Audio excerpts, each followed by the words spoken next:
up beside us. Everyone started moving south, and then they started doing things the wrong way and shooting tear gas. And now it's just chaos and mayhem. They created more people to start to be agitated. Now they're just creating more of a problem. And I heard several people walking by. They said this really was peaceful. You guys really weren't doing 100% peaceful. There's nobody doing anything. Now, they had done stuff on the 3rd Street Promenade, the van storms up, but that was all diffused. Everybody that was over there near the pier was very quiet and calm. They were just chanting. So, again, this is a thing that you can go to social media, take a look and see that they're not doing the right thing again. What do you say, though, about the protesters that did come in to loot? We've been seeing a lot of that, the looting going on. What do you say to those protesters? They're just opportunists. They're just doing the totally wrong thing to do. They're preying on somebody else's situation and just making it worse for everybody and everything. Got it. And how bad did it really affect the crowd? Did it appear? I saw you were coughing quite a bit. They really got a pretty good mouthful, faceful. I was a block away, and it just the wind just took it all in there, and everybody dispersed immediately. I mean, they were just running like crazy. But they tried to surround everybody.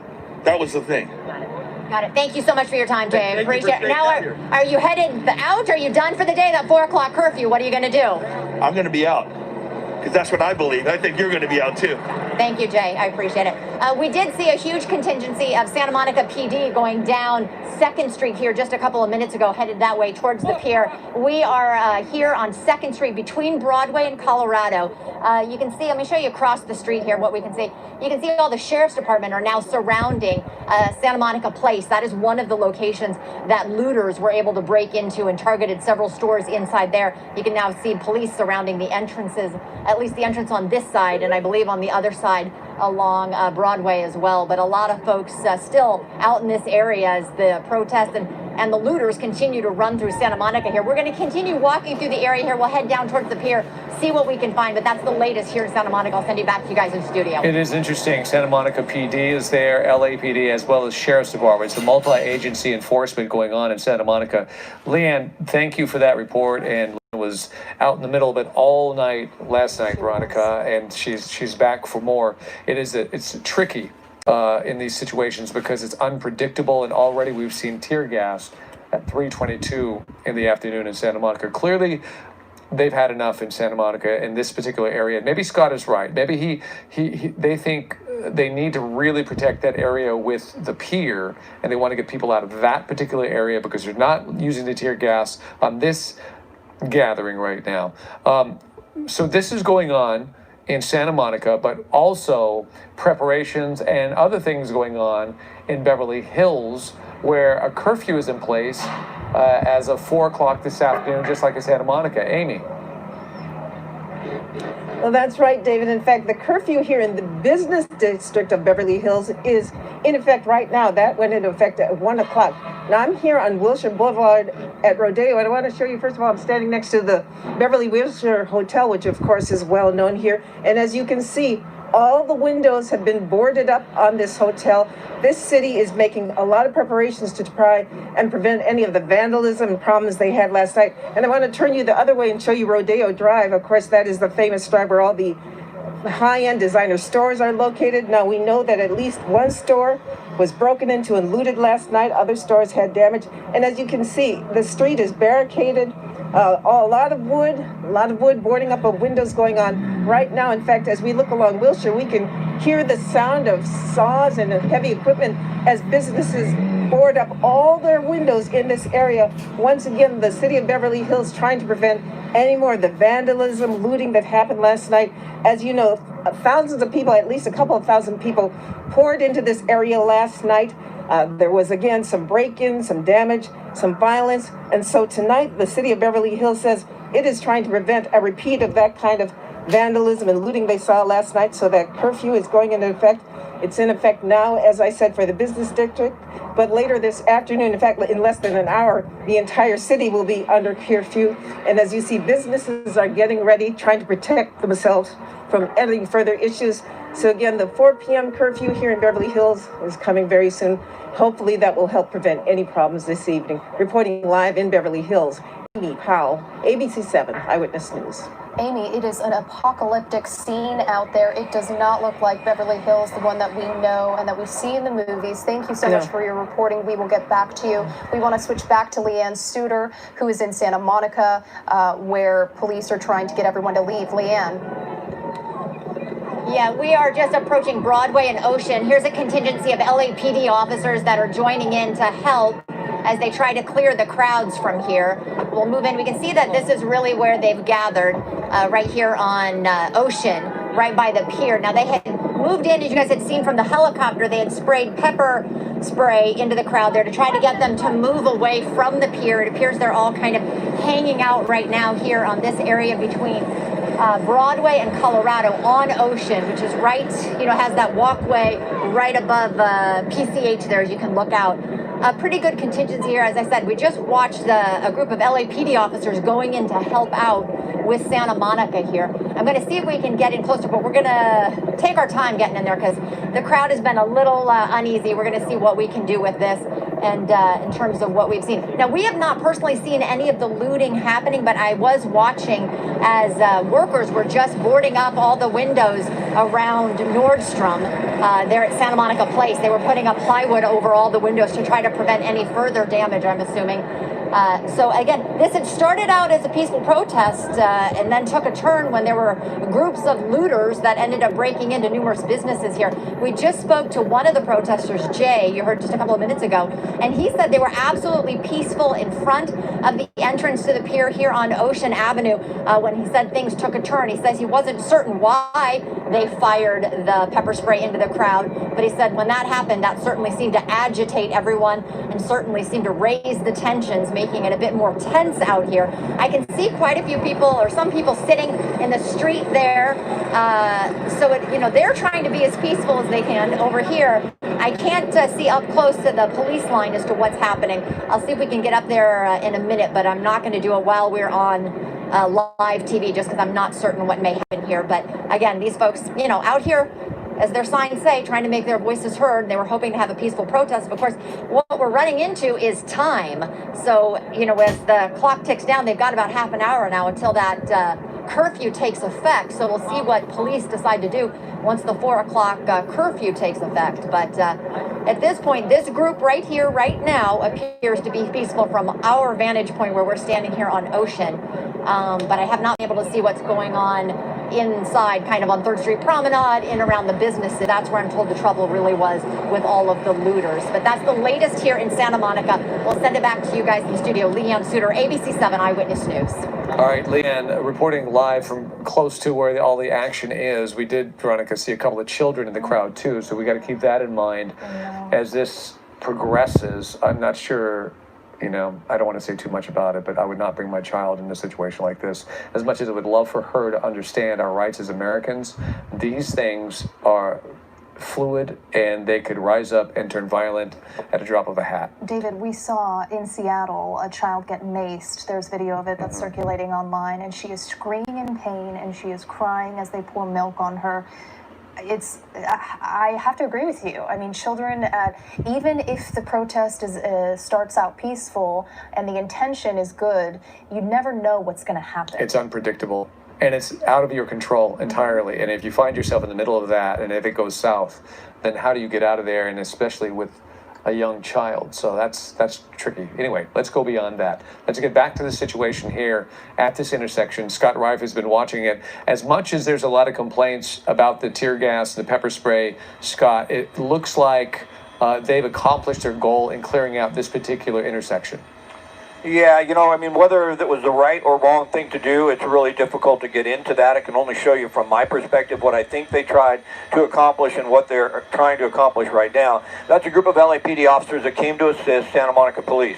As we open up and show you the intersection, the crowd was in that area. I'm fairly certain they probably gave them warning and asked them to leave, but we don't know that for sure because I wasn't there. But that's a strategic spot. It's right where the entrance to the pier is. The crowd has gotten much thinner. It's right at the corner of Ocean and Colorado. And I want to show you why it's strategic, because if you tilt up and you look down Colorado, you can tell as you slowly go down, they shut down these streets.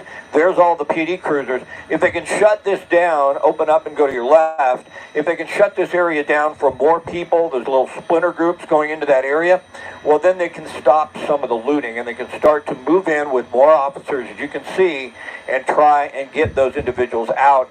And at some point, they really have to. I mean, as far far as the vandalism, the loss of property is concerned, I mean, that's one issue, but we saw the fire department respond possibly to a small fire. Now that really is another issue because that's going to endanger a lot of people and really cause things to boil out of control, to just boil over. So you have this crowd right here on Ocean that is peaceful. We have heard that the Santa Monica Police as well as the LAPD are going to try to get these people to leave. We did have them in the intersection. They had to use tear gas. When they did that, you can see everybody backed up, but it did allow the police strategically to control this intersection, and I think it was really important for them to do that, to stop little groups going down Colorado and getting back into those areas that were being looted. All right, so there's the situation. So, Scott, just to establish what we're looking at here, there's the intersection they wanted out. There's the crowd to the right of our screen. That's basically the crowd that left that intersection due to the tear gas. But then further down the street, there's another crowd and another police line set up. But both sides, as of right now, as far as you can see, are peaceful. Yeah, there hasn't been any confrontation that we've seen in between the crowd and the police. We haven't seen what we saw yesterday, like rocks and bottles and canisters being thrown at the officers. Besides that one incident where they put out the tear gas and they opened up the intersection we just talked about, there's been interaction between the police and the protesters, but it's been peaceful. And you can tell that shot right there. Most people are kneeling. They don't appear to be agitated, and it looks like some of the looting has died down a little bit, and I believe that is because we're seeing more and more police presence. We're seeing the fire department move in behind them, a lot of LAPD cruisers, and I think that is just establishing a deterrent from those who are looking at the opportunity to steal. And so slowly but surely, the police are taking the moves and the actions they need to try and secure this area. All right, Scott, we have a quick programming note to pass along to our viewers. For anybody tuning in right now at 3:30 to see Eyewitness Newsmakers with our Adrian Alpert, that program, which is all about the impact of coronavirus is having on California's public colleges and universities, well, that's going to air next Sunday now at 3:30 p.m. Today's Newsmakers will not air again until next Sunday at 3:30. So we hope you join us then. And meanwhile, let's turn to Leanne Suter, who is on the ground in Santa Monica. Leanne, what's going on right now? Yeah, Veronica, we are able to get behind the police line here. Let me show you what's happening right now. You can take a look over here in the middle of the crowd. We have members of the SWAT team from Santa Monica PD to make a statement. Others may want to leave and avoid that. But again, they're trying to get this to end peacefully here on this side. You can see all of the officers that are lined up here. They have their gas masks on because they knew what had happened earlier with that tear gas. They were prepared for that when that was fired. And then I'm going to show you one other thing as we pan all the way, if we go that way.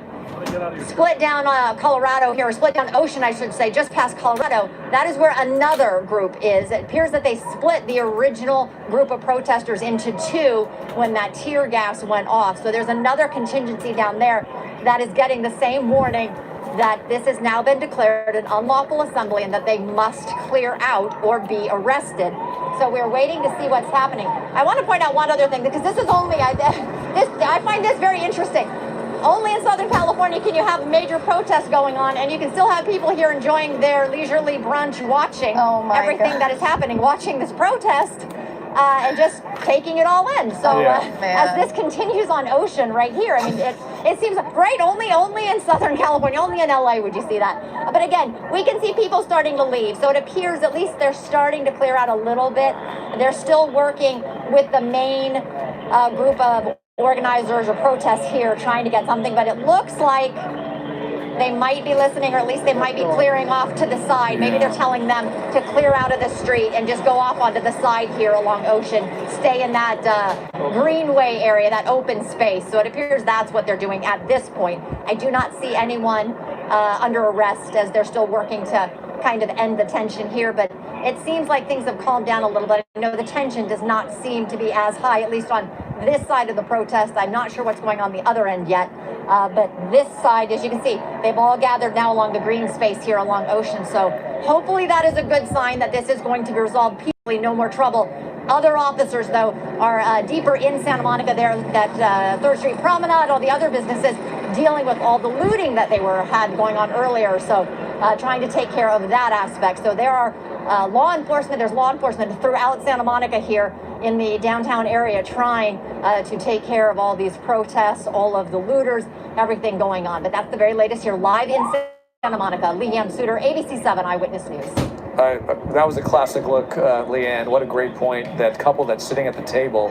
Hey, there's no greater drama than what's happening in real life right now. And this is Hollywood you're talking about. And the entertainment business is everything. And this is fascinating what's happening. We also popped up at that time. Let's see what's going on here. Let's check back with Scott. Scott, what's the running? Yeah, it'll be interesting to see what happens here. You know, the police go to the left a little bit, open up. They decided to move forward on Ocean and move the crowd out. Now, I think Leanne had mentioned they've given them warning that they're going to be arrested if they don't leave. And right now what they're doing is just taking a line of police officers down Ocean. You can see the tear gas is out once again. Open up and pan to the right just a little bit, and then you can see to the right, and then you can see the crowd really dispersing down Ocean and getting away from the activity. And then by controlling that intersection and forcing everyone out this way, it stops them, it's possible, but it'd be difficult to go around and get back towards the shops in the downtown Santa Monica area on 3rd Street and Broadway where we saw that looting. But you do see that officers have formed a line and they're slowly moving forward, and it looks like they really are trying to get everyone to leave. I want to show you one other thing that was very interesting. Open up and go back to the left. That's where Leanne was, and right in here, well, you see everybody's moved to the side. But moments ago, this crowd was peaceful, but they were right up to the officers, talking to the officers about leaving the street, getting off the street. And you could tell there was someone like a mediator in between the crowd and the police, but it was a good exchange. Everybody seemed to be okay with the exchange, and then left in Santa Monica, where we were, with that group. But that group was insistent on staying. It gave them the order to leave the street. They didn't do it, so they moved in with force. They had some tear gas, and it looks like, for the most part, that crowd has left. Yeah, it really looks like they quickly got out of there. I think that explosion of gas, I think that actually came from one of the protesters, maybe some sort of a smoke bomb or something. But it doesn't look like there's much of a crowd anymore, David. No, that definitely did its job to disperse the crowd. They want them out of there, and as the curfew approaches, they want to get Santa Monica to settle down, and they're largely accomplishing that goal. And keep in mind, as we reported a little while ago, the exit ramps off of the 10 freeway and PCH are shut down. You can't get into Santa Monica right now. So if they can get these people out, they're fairly confident that other people will not be able to get in, and they could restore peace to this one community, which has seen its share of problems this afternoon. And if you were just joining us, we saw some rather startling and tragic images of looting that's been going on in the Santa Monica Promenade. Peaceful protesting in one part of Santa Monica, looting in another. And we want to point it out that we believe that these are two entirely different groups of people, and that it's not the protesters that are doing the looting. That's right. We've seen a very peaceful group of protesters there from the ground, from Leanne Suter's camera, and from up above. And those splintered off individuals, we really think that they're just organized crime coming in to take advantage of this situation. What happens to them will be seen in the coming weeks and months, but our Hal Kempfer, security expert, says there are so many different ways that if police decide to, take action and go after some of these people who are looting, there are a lot of different ways to track them. Security cameras being one of them, and again, we're seeing businesses put out their own security footage to try and find some of these people who have taken their merchandise. And this comes on the weekend that LA County was able to reopen their businesses and their restaurants after months of being shut down during the pandemic. A lot of these small businesses, not just here, but in other parts of Los Angeles that were broken into and destroyed, they've lost revenue over the last few months just because they couldn't be open due to the pandemic, and then now this. What also hurts them is the curfew. Yes. So the curfew is forcing them to shut down, and also the fact that people are now fearful to go out into our streets is going to shut down business as well. So they're getting hit through a variety of reasons when it comes to the unrest that we're seeing throughout Southern California, and it's a real tragedy because they need the business, and we understand that. Yeah, definitely. So as we continue to watch this situation, we want to let you know that we're also watching other communities as well, because we believe that there's going to be a lot more than what's going on in Santa Monica. We did see a protest in Huntington Beach just a little while ago. That was shut down and shut down fairly quickly, and it has quieted down in Huntington Beach. But also, we are concerned about other communities as well. That's right. I actually am looking at video right now from downtown Los Angeles, and we're going to try and get this cleared and confirmed, but of an LAPD officer hitting a protester in the street with his car. We'll examine that situation. Yes, Let's get back to absolutely. Leanne Suter, who's watching something going down in Santa Monica. Leanne? Yeah, it appears they're attempting to do the same thing on this side of the protest, but it doesn't appear it's working quite as well. They don't have one of those mediators that we have seen yet so far trying to work with the crowd. Instead, they just pushed back this side. You can see all of them gathered there, some up there on the platform by the park here in Santa Monica, right off of Ocean. You guys had mentioned the freeway. I have to say, when we were coming in, every exit into Santa Monica had been shut down by the CHP, and at one point, we saw one of the exits. We saw that people were actually doing a U-turn on the freeway and going up the off-ramp, trying to get into Santa Monica. I couldn't tell. It appeared some of the carloads that we saw were protesters that were trying to get here because they had some signs with them. But I don't know how many in that. But I mean, it was a complete backlog of vehicles that were exiting the freeway on the on-ramp to the I-10 freeway. So they literally were going the wrong way and driving up the on-ramp. So that was interesting to see. Again, as you guys had said, that's an effort by the police, by Santa Monica PD, to try to stop the flow of traffic into the city here. One other thing, we're right here by the pier, and you can see this had been shut down anyway because of the COVID-19 pandemic. You weren't allowed onto the pier because of that. They already had it blocked off, but you can see extra precautions here as they wanted to keep everyone out. Another line of officers here as they are clearing this area down in Santa Monica, up there at Maine and Colorado. So it appears they're just slowly kind of dispersing the crowd, trying to get them out. We see on the end where we were standing, that was kind of the north end up by Broadway. And it appears most of the protesters have moved over to the grass area, to the open space area, and are remaining there. And I've seen quite a few that appear to that are starting to leave. So as I said, the clock is ticking down to that 4 o'clock curfew. So it's going to be interesting to see what the PD ends up doing with that, if they're going to really force everyone out or what they're going to do at this point. But so far, peaceful, off and on. As I said, we've seen them fire some of those flashbangs. We've heard about them firing the tear gas into the crowd. But at this moment, at a standstill, just waiting to see what their next move will be.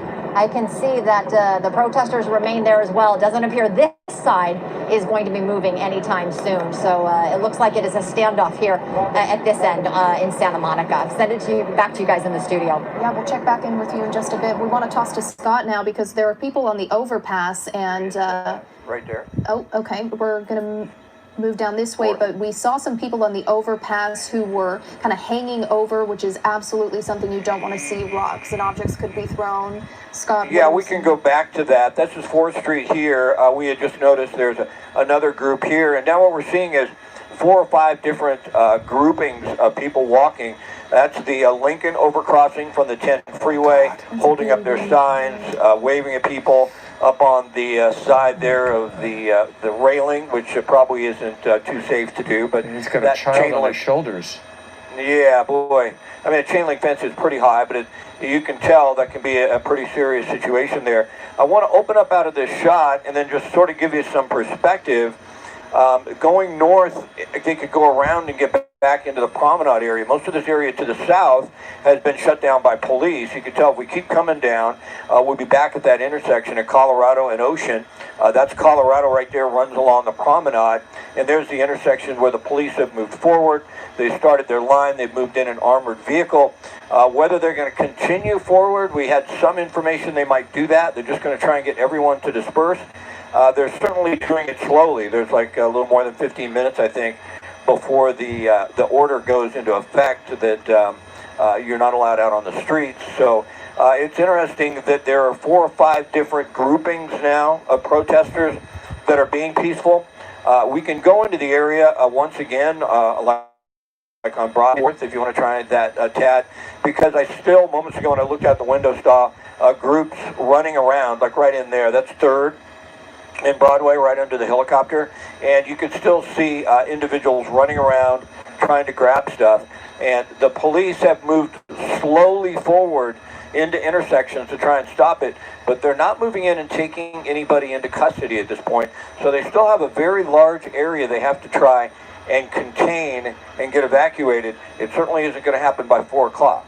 Yeah. Are you hearing anything about a city bank being broken into, or seeing any activity that looks like the looting that we saw earlier? Well, it looks like a Capital One right there. I'm not certain, Capital One Bank possibly. I'm not sure where the Citibank is, and we haven't got that information from the desk. Okay. So it would be interesting. I'm pretty sure the banks are closed, so I don't know that you'd get away with anything by breaking into a bank besides just vandalizing it on a Sunday afternoon. But we didn't get that information. But every moment that goes by, there's a little more police presence. They are definitely slowly moving in, pushing right there. One thing that's worth note, you see the patrol car, that's 3rd Street and Broadway. And if you've ever been to Santa Monica, if you tilt up, the major stores, and major is depending on how you look at that, but some of the higher end stores and some of the nicest area in Santa Monica is that street, 3rd Street. Well, right from the get-go, the police decided nobody's going to get on 3rd. So they did set up a line, did not allow the protesters on 3rd Street and access to all those little stores in there. Some of the other streets, Broadway and Colorado, they did allow the protesters to get on, and now it's just moving in and trying to get them out. I look out my window, it looks like PCH southbound is being shut down at one point, so they're probably even going to try and shut down that access as well. That street light's really moving there. Scott, if you go to your right and you push in on that intersection right there, for some reason it kind of defies logic. Why is that street light moving so much? Is there so many people climbing on it? Oh, there must be somebody actually pushing on the pole, I would think, unless we're having an earthquake. On top of it. Oh, there is somebody up there. Okay. Oh, there it is. They're just blocking their face so that maybe we can't see them. Yeah, well, they just want people to notice their sign. Okay. It's hard to. I just want to make sure. And look at the destruction right behind that. The glass shattered everywhere. Oh, they're boarding up the buildings over there. Yeah, we've seen a lot of that, Veronica, David, from other angles of store owners getting in here. You see that window's been broken open. I don't know what kind of business that is, but that's been looted. A lot of store owners already out in their pickup trucks with a load of lumber and plywood, and they're already trying to make sure that they get in here and they get their windows shored up just in case they can't control the situation into the evening. Open up a little. I want to see where the fire unit is headed. I'm not certain if his lights were on and if he's headed to something. We did see one unit pull their hoses out and go into a structure. And now we see more officers coming to this intersection. Looks like LA County Sheriff's deputies there assisting. And slowly but surely, this 4 o'clock hour is approaching, and more units are moving in. Now, I'm not certain if they are supporting the fire truck, because we saw that a lot last night. If there was a call, say a fire call, and they needed city fire to move in, the police cars would come in and escort them in. Go to the top of your screen. I'm not certain if there's something going on up there, or if they're just evacuating from the other area that they had responded to. But you can tell, we go to these corners and we still see people running from some of the shops, and the looting is still going on, although it's not quite as rampant as it was earlier. Okay, Scott. We are hearing also that the LA County Sheriff is going to be enacting possibly a 6 p.m. curfew today. In LA County? In LA County. So that's even earlier than the city curfew at 8 p.m. if that takes place. So that's all of the county? The entire county is what we are hearing. We'll try to get further confirmation on that, but that would be an important bit of information to get out there. It sounds like a lot of leaders of these communities are getting more and more worried about what could potentially happen and trying to shut things down sooner than later. LA City, the mayor reconfirmed at his press conference today that he's going to keep the curfew in place, which was from 8 p.m. until about 5:30 a.m. Yep. But then if the sheriff wants to enact an earlier curfew, that would be 2 hours earlier, 6 p.m. We'll keep an eye on that. Beverly Hills, as we had just heard, they shut their business community down at 1 p.m. today. The city itself, citywide, is at 4 p.m., much like Santa Monica, which is just 10 minutes away from its curfew citywide of 4 p.m. So we're fast approaching What are that. they shooting down there? Let's slide a little bit so you can look down the street. You can still see the boxes littered on the There's the fire street from department the looting from the various shoe stores. And then Scott is searching for what might be happening here.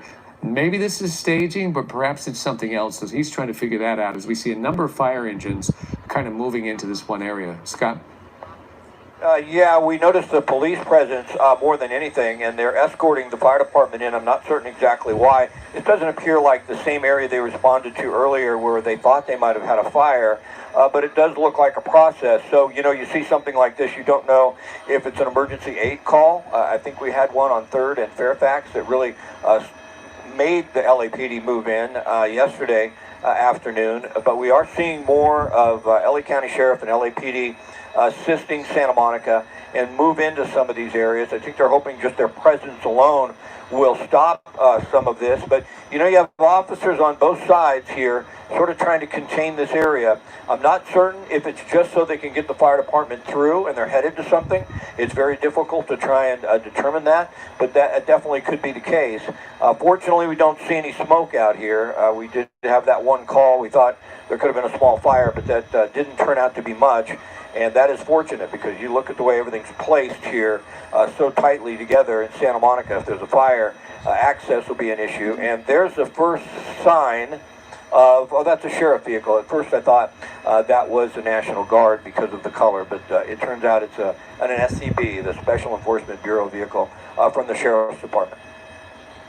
Scott, we have an update now when it comes to COVID testing. MLK Medical Campus that has been testing people, they've already shut down through a great deal of concern over the unrest. So the MLK testing site is shut down. LA County is now telling the other testing sites out there to assess yourself on whether or not it's safe to reopen. So we want to put that out there because we know there are a number of people who are hoping to get tested and hoping to go to some of these sites. And just make sure to call ahead or try to gather as much information as you can on the testing site that you want to go to make sure that they're going to be open because they may not be. And also, with all these restrictions and curfews going into place, things are going to be in flux, but we're going to see a lot of the city and the county shutting down in the coming hours to minutes. All right, so we continue to watch the situation here, both on the ground and in the air in Santa Monica.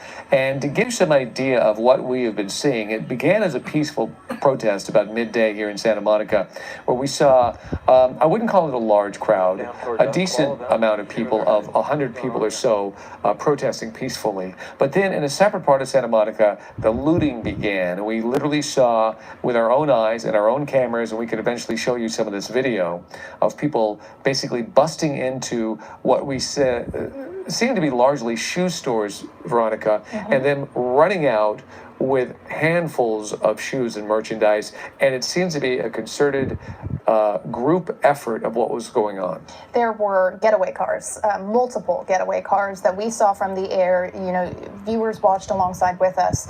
There was even a Mercedes that appeared to have Florida plates, and we could see the merchandise just stacked in the back of that Mercedes as people rushed from the stores into the getaway cars and, you know, took off. Some of them were communicating with each other, going from car to car, and then we saw people with huge garbage bags dumping the shoe boxes and then throwing the shoes inside so they could run off easily. So this was all planned. These people know what they're doing. They brought the trash bags with them. They brought the big backpacks with them. They had a system in place.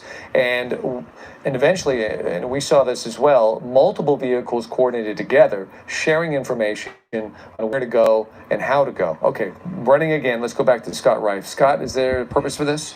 Well, it's our to say there's more looting, it looks like. It's just an area that the areas for them to loot are becoming smaller and smaller because of the presence of the police. But we are seeing people follow that individual there with a bag. I don't know if they're headed back to another place. It was just broken into. That's going to be 3rd Street, and as I mentioned, they never let these folks up and down 3rd. But we are still seeing groups, most of them with backpacks, running from area to area.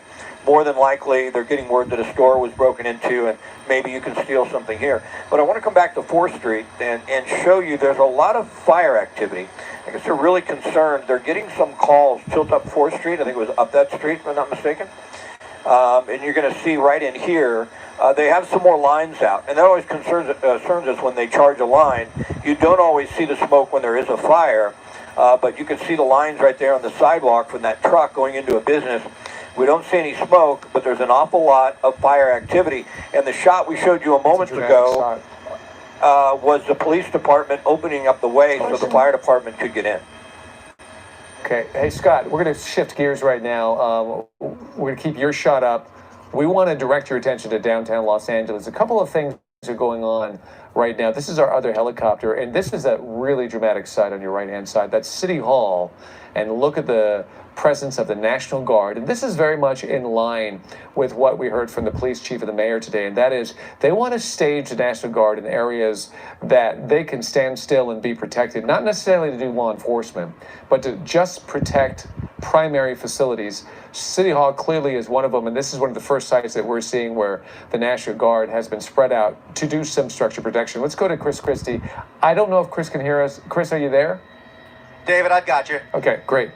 I couldn't say it better myself. As a visual, the optics of this are one of the most dramatic shots I have seen in some time. I'm sorry, JJ, stand by. You've got the LAPD at the top of the City Hall steps, and you've got a whole line of National Guard now protecting City Hall, taking a very firm posture. Again, this is a deterrent. We'll go ahead and widen out. You can see City Hall lined with Humvees at the bottom there, right along Spring Street, and it is just a striking sight to see. Now, what we don't see is any crowds in this particular area. There was an incident a short time ago near Pershing Square. There was a report of upwards of 400 to 500 protesters near Pershing Square, and possibly contact between a police vehicle and some of those protesters. It does appear that they scattered, and they are now continuing their march in the downtown area. And as we came over Pershing Square, we caught a sight of the National Guard staging right here on the steps of City Hall, something that I think we'll remember for a long time, because it's something I have never seen. It's just a visual of Los Angeles and America in 2020. It's just an incredible sight. It is a very loud statement on the condition, the situation that our country is in right now, because this site doesn't just speak for Los Angeles, but it speaks for what cities across America are enduring during this very troubling time. As of this morning, 25 different cities had curfews in place. I would bet that that number is doubling tonight, as there is more and more concern of the safety of our communities throughout this country. And it has less to do with the peaceful protests that are going on. It has more to do with the violence that is erupting from other factors. And nevertheless, community leaders are very concerned, and that says it all right there, where our City Hall is now being protected by the National Guard. And excuse me if you mentioned this, but the LA Metro is also shut down. Yeah, Pershing Square Station area. And so things are really kind of shutting down in the downtown area, little communities and little pockets of protesters, but they're not all converging together, which is what we saw last night. The convergence of so many people in the Fairfax district, I think, really was the ultimate reason why there was so much chaos and destruction. And today it's groups in different cities, and they seem to be surrounded by officers and the National Guard. Okay, look at your time right now. It is 3:59. We're 1 minute away of 4 o'clock, and a city curfew is going into effect in Santa Monica at this hour until tomorrow morning at 5:30. Police are now breaking up the crowds of protesters using tear gas and advancing in formation. There have been incidents of looting. Access from the 10 freeway and PCH has also been shut down. In Huntington Beach, another protest, police have declared an unlawful assembly and moved in to break up the crowds. In the Fairfax district, cleanup is underway after scores of businesses were damaged and looted when protests turned violent there yesterday. Nearly 400 people were arrested in the last 48 hours. More than 900 people have been arrested in LA. The National Guard now mobilizing in the Los Angeles area ahead of a second citywide curfew that goes in effect tonight at 8 p.m. through tomorrow morning at 5:30 a.m. All right, so there's a lot going on today. New developments throughout today, and we anticipate this day will continue to evolve. Let's go to Leanne Suter, who's watching this situation from Santa Monica right now. Leanne? Yeah, David and Veronica, the standoff continuing right here on Ocean Boulevard. You can see behind me here, the SWAT line here remains in place, skirmish line here of police ready to make a move, but they have not done so for some time. For about half an hour now, they've been in place. You can see all of the protesters on the other side, a pretty sizable crowd there. We are starting to hear and see a few more officers. I see patrol cars starting to move into place. So I'm not sure if they were waiting for that 4 o'clock deadline before they decide to make their move here. We have not seen any kind of negotiation going on between police and any of the protesters here, unlike what we saw on the other side of this group here. They ended up coming back. I'll have Bill spin around here and I'll show you. This is the other side of the protest we're talking about, looking kind of to the north. That is down by Ocean and Broadway, and you can see they are sitting. I can see them, some of them sitting on the street there, sitting on the ground. Now they were for the short time, had ended up going up onto the green space, the kind of walkway there along Ocean. They have now moved back into about half of the street, covering about half of the Ocean Boulevard here, and some of them sitting, some of them standing, and I heard chanting a short time ago. So I don't know if they're still continuing to try to do negotiations on that end. That is where we saw what appeared to be a representative or someone serving as a mediator for the protesters there, talking with SWAT officials, trying to get them to give up. Here on this side, you can see a much bigger distance between the police and the protesters, much bigger space, and we have not seen any of the officials here try to approach them with any kind of negotiations or try to get them to clear out. You can see that the officers remain ready. They have their non-lethal rounds. They have their handcuffs, their plastic ties ready to arrest anyone that they encounter. So this again has been declared an unlawful assembly. More than half an hour ago, they warned them that they needed to clear out or they would be arrested. Now, we have not seen anyone yet be placed under arrest or taken into custody. But that is what they have been warned. At this point, it just remains a standoff here at this intersection. Police kind of shutting down the whole area around here, waiting to see what's going to happen. I'm not sure. I get the sense that so are the protesters. I get the sense that they aren't sure what is going on either, as they just wait out the clock here. But now 4 o'clock, officially the curfew is in place, 4:03. So yeah, they are at this point technically violating the curfew here in Santa Monica. So waiting to see what is going to happen with police. I was trying to get some answer kind of from the officers here, some sense of maybe what they were planning to do, but haven't been able to get anything from them yet. They're kind of keeping it close to the vest, not talking about what their plans are just yet. But at some point, we expect them to make a move, just don't know what that may be. But we will be here keeping a very close eye on it, of course, to see what happens and see if these protesters do end up clearing out of the area. We'll send it back to you guys in the studio. Leanne, a couple questions for you. The first one is, have you seen the National Guard? And the second one is, what's the mood like there? We have not seen any National Guard members here at all in Santa Monica. We have seen a lot of other police departments, a lot of other law enforcement. We saw the sheriff's department. We know that Culver City is here helping, LAPD, of course, all here to assist Santa Monica PD. As for the mood, I would say when we first approached the crowd, tensions were high. That was shortly after they had fired that tear gas, and that really raised the tension of the crowd here, and you could really feel that anxiety. They really got agitated with that, and everyone in the crowd was really angry that had happened, because they said that it happened for no reason. They said they were being peaceful when that was fired into the crowd. Since then, it seems like it's calmed down a little bit, but as you can see behind me, I mean, they still remain there. I mean, they are being peaceful. I haven't heard much chanting from this side of the group. I have not seen them throw any bottles or rocks or anything of that kind from this side. So it remains peaceful, but yeah, I mean, I would still say, let's say tension is still there, because I think the two sides don't know what is going to happen, and that, of course, creates the tension in and of itself, making it a very fluid situation. The video you're seeing on the right-hand side that happened just a few minutes ago, you see the police move in, trying to clear this intersection, then you see the crowd running, you see some explosions there, it looks like some sort of a smoke bomb or smoke device. We believe that those devices were thrown actually by the crowd, especially the red one there. There was one right after that could have been an M80. But the crowd definitely moved because of that police movement. It does raise the tension on the situation, but it also is successful from a law enforcement standpoint because it cleared that intersection that they wanted to get cleared out. And you could see a crowd that moves over about a block or so, and then they reestablish themselves.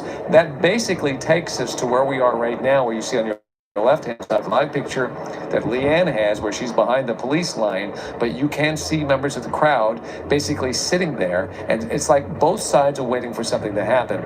It must be pointed out, as Leanne said, it's 4:05 right now, so we're 5 minutes after curfew. These people are now in violation of the law. The interesting thing is, what is law enforcement going to do about it? Absolutely. David, I was going to throw in something real quick just to add that you were right, that those canisters with the color that you saw, police confirmed they were thrown by the protesters. They were not used by police. That was something that had been thrown in from the crowd towards the police. So that is one thing we did see thrown, but we've not seen any rocks or bottles, those kind of things. I did hear an explosion. I wasn't sure if that was an M80. I can tell you yesterday, we saw so many M80s being thrown at police and just into the general crowd area, thrown into the intersections. We saw fireworks going on all the time yesterday, so it wouldn't surprise me if some in the crowd may have M80s today as well. But they have thrown several things, that those powder explosives, not sure what they were, but you were right. They threw them at police officers and then ran back, and that is kind of what has now created this distance between the two groups. So the tension remains there, both sides waiting to see what exactly is going to happen. All right. Thank you, Leanne. We'll check back in with you. We hope things remain peaceful there. We want to bring our viewers some breaking news that Supervisor Janice Hahn just tweeting now, a county-wide curfew will be in place starting at 6 p.m. and lasting through 6 a.m. Residents should remain in their homes and only go out to seek medical care or go to an essential job. That is huge news. An entire county will be under curfew starting at 6. Essentially, if you live in this area, you have 2 hours to get home. And otherwise, you could be arrested because you would be breaking curfew. So we're going to continue to examine that situation. A lot of eyeballs right now in LA City and LA County, but also we want to direct your attention as well to Orange County, where there are protests underway. Tony Cabrera joins us right now from home to tell us what he's been able to find out. Tony? David, Veronica, I've been keeping an eye on all the events happening across Orange County, but we want to talk about Huntington Beach specifically right now, as police have been working for some time at PCH and Main Street after they declared an unlawful assembly. And what's different about this protest, though, is that it seems that counter-protesters have showed up. So let's take a look at video from earlier today when hundreds of people were on the streets not too far from the pier there. Police say there aren't just two specific groups, though. They just say that tensions are high, and they've seen people who have been verbally arguing with each other. If you look on social media, though, you're able to see more insight as people question why protesters were in Santa Ana yesterday, where it's diverse, and instead they showed up to, they should go to conservative areas like Huntington Beach, they said. In preparation for the protest, businesses in Huntington Beach were boarded up, and at some point, the protests, they were peaceful, but then they turned tense with the arguing that was happening, hence police declaring an unlawful assembly. But people on Twitter questioned why this protest was shut down when the ones a couple of weeks ago weren't. I guess the difference you can say is that this protest had the counter-protesters showing up, the arguing going back and forth, the tension there was the reason why police say they had to shut this one down and declare it an unlawful assembly. Now, PCH is closed from Golden West to Beach Boulevard as police continue to try to disperse the people there. It has calmed down significantly since this video was shot, but people were arrested. We're not sure exactly how many. Police are talking about what their plan will be for the rest of the day. I've been in touch with the mayor and the police department about possibly a curfew, so we'll keep you posted on all of that. Live in Orange County, Tony Cabrera, ABC 7 Eyewitness News. Thank you for the update, Tony. We want to direct your attention back to Santa Monica, where this is how quickly things move. It was just peaceful. Now it is. Let's go to Leanne Suter on the ground. That's her camera. Leanne? Yeah, David, I just stepped out to the side. We just had the group throw a couple of large rocks at police here, and then they opened fire with the non-lethal. You can hear a couple going off here. They also fired a couple of smoke bombs here to kind of break up the crowd. See, can you see that? They're just throwing large projectiles now at the police on the front line. I just saw one officer take one kind of to her arm, to her chest there. Yeah, now they've started throwing things. That's going to change.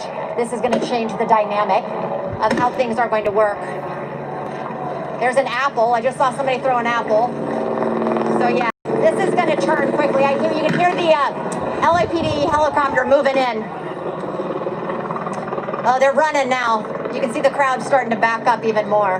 The police are not moving their line. They have not changed, but they are firing more of the non-lethal rounds towards the crowd, and especially firing off those smoke grenades. Baton rounds, thank you. So yeah, it's hard for me to see what's happening with the protesters on the other side because of that smoke. But yeah, let me show you. I'm gonna show the. Where's Scott Rife in all of this? I'm going to come in here. I'll show you guys. I'm sorry, but I was going to show you guys this. This is an example of what they are throwing at the crowd. Rocks. I mean, these are pretty sizable rocks and certainly can cause some damage. As we know, an LAPD officer yesterday ended up with a fractured skull because a protester threw a brick hitting him in the head. So this is what they're facing here. What were you asking, David? Go ahead. Well, a couple of questions. When we hear those blasts, are that from those less than lethals shooting into the crowd? Is that what we're hearing? Yeah, you're hearing less than lethals going off. So it depends what they're using. So the rubber bullets, they tend to aim at the ground. They are not aimed directly at protesters. They aim them at the ground and they bounce up. The smoke bombs that they do, that's just a diversion. But then there are pepper rounds that they will fire directly at the crowd. And I've not been able kind of to decipher which bang is what, but they have all of those things at their disposal, as well as beanbag rounds. But I've not seen many beanbag rounds being fired here, but I have seen some of the pepper balls that they use, as well as the rubber bullets. All right, and yeah, if you're hit with those, it is extremely painful, even if it's ricocheting off the ground. They're shooting them into the crowd just to deter them and get them to turn and go away. They want to clear the streets, but this is also the moment when the curfew hits where there are those last few remaining protesters. Sometimes it's something else, but they want to make a statement. They want this confrontation to happen. The vast majority, though, see, they're running now. Yeah. That's a good example right there. Yeah, just right. Yeah. So he's shooting from up above. You can see him firing the less lethal rounds into the crowd from up there, and that you can see how far they can go. You were holding last night. So they're almost like hockey pucks, right? They aren't quite that big, but they look like really large. I would describe a chestnut a little larger than a very large chestnut, and they are solid rubber. I had them in my pocket this morning still. I wish I had one to show you. And they really, if you do get hit with one of those, that is extremely painful. So that's another kind of yeah, they're very loud. Is that like an M80 that we just saw blast? Distraction. Yeah. Who's that coming Yeah, from? M80 So that the they're protesters? throwing this way. The protesters are throwing those big blasts. That's coming from the protesters. You're right. Yes. They are the ones throwing the M80s and the fireworks towards police. Yes. Okay. And then this. So anything with the sparklers and that kind of thing you see, those are the fireworks being thrown by protesters towards police, towards the line here. Okay. So things have definitely escalated in Santa Monica. We anticipated that as soon as we saw that there was going to be a curfew at 4 o'clock. We knew that there will be some confrontations, as there have been throughout the last few days. This is the part where some of the more energetic protesters want to make a statement. They want a confrontation with police. And we've even stated this earlier today, and sometimes it's a badge of honor to get arrested protesting and making your point. And so this is the confrontation that a minority of people want with PD. They want a confrontation. And it's happening in Santa Monica right now. And it's starting to happen in other communities around Southern California. Yeah, just like yesterday. Those fireworks, those M80s, you know, that could blow someone's hand off. And we've seen the protesters using them. I mean, I heard them all throughout the evening last night in downtown Los Angeles, just hearing them go off. And it's a tactic that's being used to fire at those officers in retaliation to possibly the tear gas are being forced to move back here. But you can see, looks like the protesters. David, I wanted to go for it. Yes. Oh, I was just going to jump in real quick. I just wanted to say I just spoke to Santa Monica PD. They said that they do know that the National Guard has been deployed to Santa Monica. They have been requested to come here. They do not know if they are in town yet, but I do know that they have been requested, and they should be on their way if they are not already here. So I'm not sure if we will see them arriving here at this location, but they are headed in this direction. Okay, that's good information, Leanne. Thank you for that, because we were curious, and if we were to speculate how they're going to use the National Guard, it may be to put them in places like the 3rd Street Promenade, where we already saw looted and damaged. If they can clear the people out of that, that would be the perfect place to put the National Guard, just to make sure that they have a presence there and they can continue to protect structures, not necessarily deal directly with crowds. The big question is, will they ever have to deal with some of these crowds that we're seeing, or will the police departments and sheriff's departments be the ones to handle that?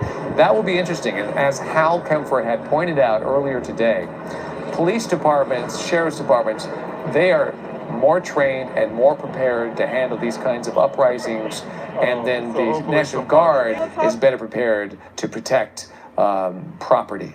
David, you know, looking down further, I'm not sure, Leanne, if we can zoom in a little bit again to some of the protesters to the left of the screen there, but I saw some people look at you. They've got street barricades. Running. Whoa, now Let's they're go back running. to Leanne. So you could see, Leanne, your camera's pushed way in. There's a group of people really running now. Yeah, that's because the police department fired some more non-lethal, less lethal rounds in that direction. Apparently did not like what was happening in that vicinity. Oh, they threw something again, I'm told. So yeah, it appears that every time the protesters throw something towards police, a return of those less lethal rounds occurs. And so it's kind of a back and forth volley between them with what they're throwing. So yeah, I see the officer firing. Every once in a while you'll see him firing. And it's interesting to see that, and that's what gets them to run. They're using the barricades and a street sign. A guy got a street sign, and he's using that to protect himself as they fire. There it is, right there. Yeah, I see that guy in the middle there with the do not turn sign. Yeah, he's trying to protect themselves as they try to inch closer. But then as soon as the officers fire, I see him getting ready again. I see, yep, here coming a couple more rounds. There they go. They duck every time that the officer fires. Oh boy. At this point, we have to remember this is an unlawful assembly. The curfew is already in place. So technically everybody here now is breaking the law. I'm going to jump in for 1 second. If you can see the gentleman in the middle, the sign says wage love, I believe, on the back. Right. So it appears that he's going to serve or attempt to serve as a mediator. He was escorted over by one of the SWAT members, and they said, we are going to talk to them. So there's some fireworks we going saw on in him the walk crowd. by your camera while you were behind Yes. the police line, and then we saw that gesture that he made to the police line. It looked like he was trying to tell them, I'm going to talk to them now, and that's what's happening. So there's some communication going on right here. Yes. Well, that's so a positive it seems that he's sign. going to try to serve as mediator. Yes, so hopefully that is a good sign. Gets them to hopefully move on, surrender, I'm not sure, but he's attempting to be some kind of mediator here, trying to see what we can work out with the protesters that remain. It's really hope that this just, oh, go ahead. Sorry. Nope, I was just going to say, I just see the officer in the SWAT vehicle. He has the best vantage point. He's up high. He is continuing to fire, and they're throwing a bunch of small fireworks I can hear going off in the crowd. That's why people are also running over there. So again, they continue, the police here continue to fire less lethal rounds towards them, again, trying to get them to break up. They, as you can see, they move up a little bit, or they back up a little bit, but then, give them a couple of minutes and they move forward again. They surge forward once again. So the police, as if you've seen this entire time, they have not moved their line. That has remained steady. They have not moved an inch yet. So I don't know if they plan on advancing forward at some point, or they're just going to hold steady here and see if they can just ultimately wait out the crowd. All right, Leanne, stand by. We're going to keep your picture hot. We're going to watch this as it unfolds, but we're also going to bring in a Skype interview. Protesters, they've historically taken over freeways, but not many people know why. So joining us live via Skype is Pastor Q. Jean-Marie, I hope I say that right, please correct me if not, from the Road Church. Pastor, thank you so much for joining us, because you provide some really fascinating information and history here. So you got a lot of attention for a tweet explaining to a reporter that the freeway represents, or what it represents. Can you tell us all about that? Well, when we take the freeways, we know that the freeways represent redlining, right? It's what created segregated communities between the suburbs and what we call the ghetto or the hood. And so we know that during the 60s and 40s, black folks couldn't live in certain communities, so they built freeways to give access to white folks who wanted to move into the suburbs. We call that redlining because they would actually make land covenants between white residents, and they were forbidden by the FHA to actually sell houses to black folks. So that's why you have communities like Bel Air, and you have many communities in Los Angeles were segregated communities based on redlining and white flight. And that created conditions in the black community that you're seeing actually manifest today, as you're seeing the people on the street standing off with police. It's a very symbolic gesture here that you're explaining. And, the initial demonstrators, they marched the freeways peacefully, they blocked traffic, but as we've seen in the last 24 hours, it seems that their messages are getting lost in all of this violence. What are your thoughts on why this keeps happening? Well, I would start with 2012, the violence that was inflicted on Trayvon Martin, right? I can go back to Emmett Till, but I'm not going to do that. The violence that was inflicted on Trayvon Martin, the violence that was inflicted on Sandra Bland, the violence that was inflicted on Waukesha Wilson. You saw the violence that was inflicted on George Floyd, right? Just recently, we've seen violence and violence and violence on black bodies. And so for black people, many black people, the violence that's occurring now pales compared to the lives of their loved ones that have been lost, right? And we're seeing that this has continued, and we know that it has a long history. Black folks have traumatic experiences with law enforcement because law enforcement actually derived out of slave catching mobs. And we saw that same type of mentality with Ahmaud Arbery, right, when he was attacked by a family, a mob of individuals who feel like they have the license to do whatever they want to black lives. I want to say this, Dr. King said, oppressed people cannot remain oppressed forever. The yearning for freedom eventually manifests itself. And that's what you're seeing today. So when we're seeing the violence, we're seeing the violence of our system. We glorify violence. We're always bragging about the Second Amendment. We're always funding police more than we fund any other resources and social infrastructure in our community. We fund the military more than we fund anything, right? 54% of LAPD's budget, 54% of our city's budget right now is going towards LAPD, and we've been fighting for that in the midst of a pandemic where we don't have housing. We are still going to give LAPD 54% of the budget, and we're going to cut all social services, right? So this is the militarism. This is what we want. This is what our society wants. This is what our society pays for. This is what our society believes is public safety. Pastor, your church serves downtown LA, Skid Row. It's called the Church Without Walls, or the Street Church. So tell us about your mission. Well, I've been pastoring at the streets of Skid Row for the past 13 years. In August, it'll be 14 years. We're called the Church Without Walls, in one of the forgotten and unseen Black communities in Los Angeles. Yes, Skid Row is predominantly Black. 65% of the folks in Skid Row are Black folks. And we're the microcosm of every issue that we're dealing with in our city. We know that COVID-19 affected the Black community more than everyone else. We know that 40% of the homeless population in Los Angeles is Black, and we're only 9% of the population. We know that.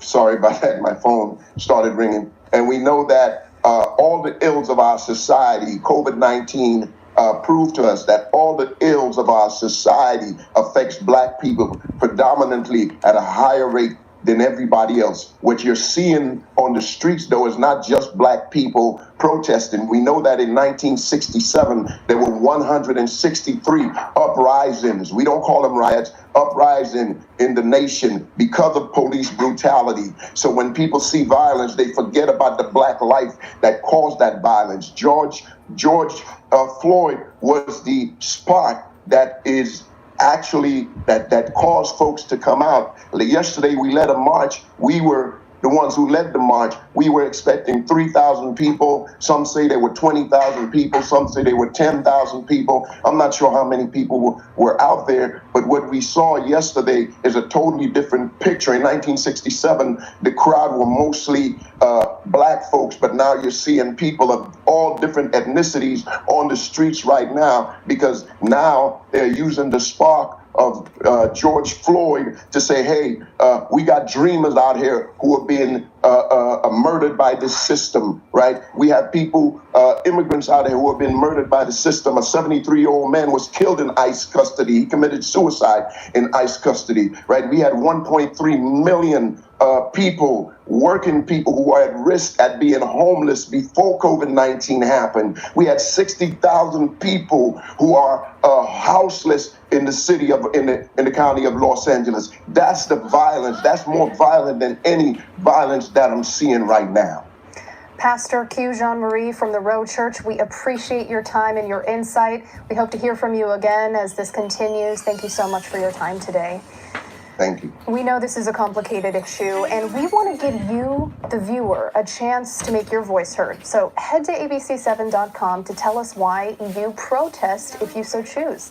Upload a video or a picture, write us a paragraph, and we want to share some of your responses on the air and online to make sure that these voices and your voices are heard and the message gets across as to why all of this is happening. It's important to make sure that we let as many people be heard as possible in these really difficult and trying times. So we hope you participate in that opportunity. In the meantime, we continue to watch the unrest going on in Santa Monica. That's our ground camera there watching the situation. But also, we want to turn our attention to other communities like Beverly Hills that saw a great deal of damage and looting from last night. And Amy Powell has been watching this community. Their curfew is now in place. And what's going on, Amy?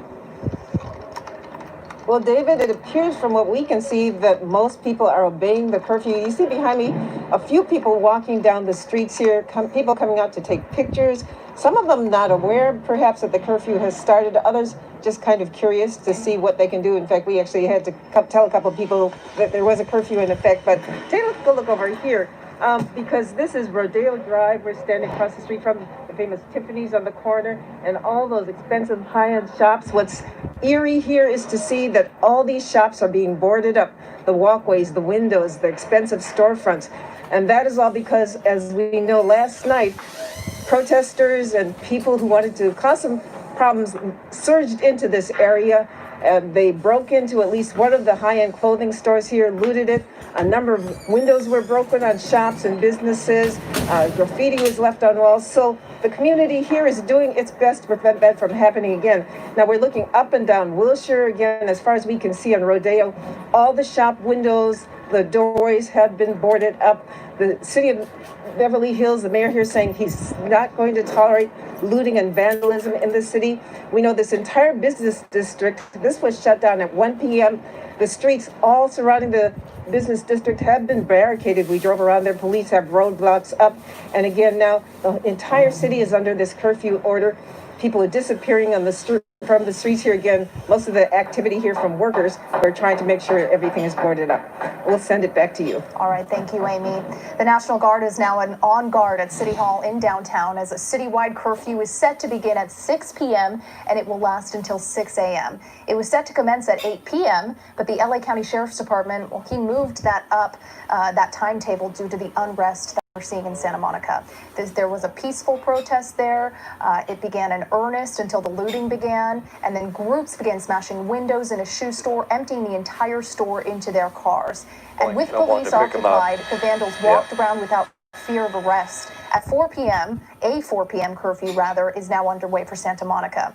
Beverly Hills imposed 2 of its curfews on its own. The first one began at 1 p.m. for the city's business district, and it extends through 5:30 a.m. A curfew for the rest of the city began at 4 p.m.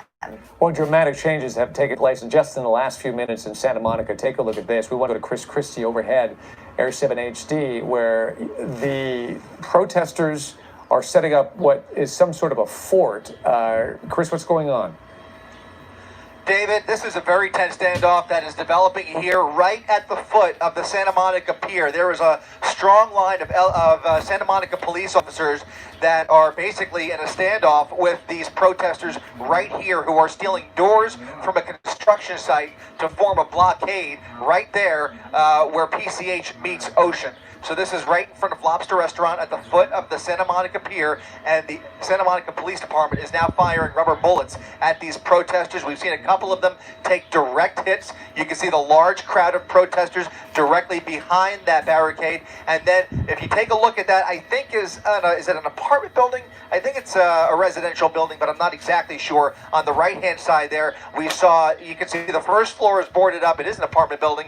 And just a minute ago, a fire extinguisher was being sprayed from an upper floor window from that second floor. Somebody is in that building spraying a fire extinguisher. Then the fire extinguisher came flying out the window. So somebody inside that building is participating in this pandemonium. But pandemonium it is down there, as shots are currently being fired intermittently at these protesters and at these people who are forming this blockade. So what is, again, turning into a very tense standoff here at the foot of the Santa Monica Pier. Chris, it looks as if a protester is telling them, get back, because there were a couple that defected and they were moving their blockade a little bit, but then somebody appears to kind of be taking the lead and saying, okay, stop, we are going to do this together. It seems like it's a little bit more organized now than it was earlier. Not at all. This is not organized at all. There's somebody trying to take the lead. But this group right here behind, I'm talking about the group, that first line of protesters who are the ones that just formed that barricade. They're using construction barricades, and they're using stolen equipment and stolen doors, plywood from that construction site, which is right next to here. They have now formed a solid barricade and are, I mean, you're talking about a crowd of, I would say, at least 100 people, if not more, that are right there at the intersection. And again, just down the block, if we go ahead and pull out just a little bit, you can see the stance that the Santa Monica Police Department is taking here. They are taking this as aggressive action as they were trying to build that blockade. Those shots were being fired at those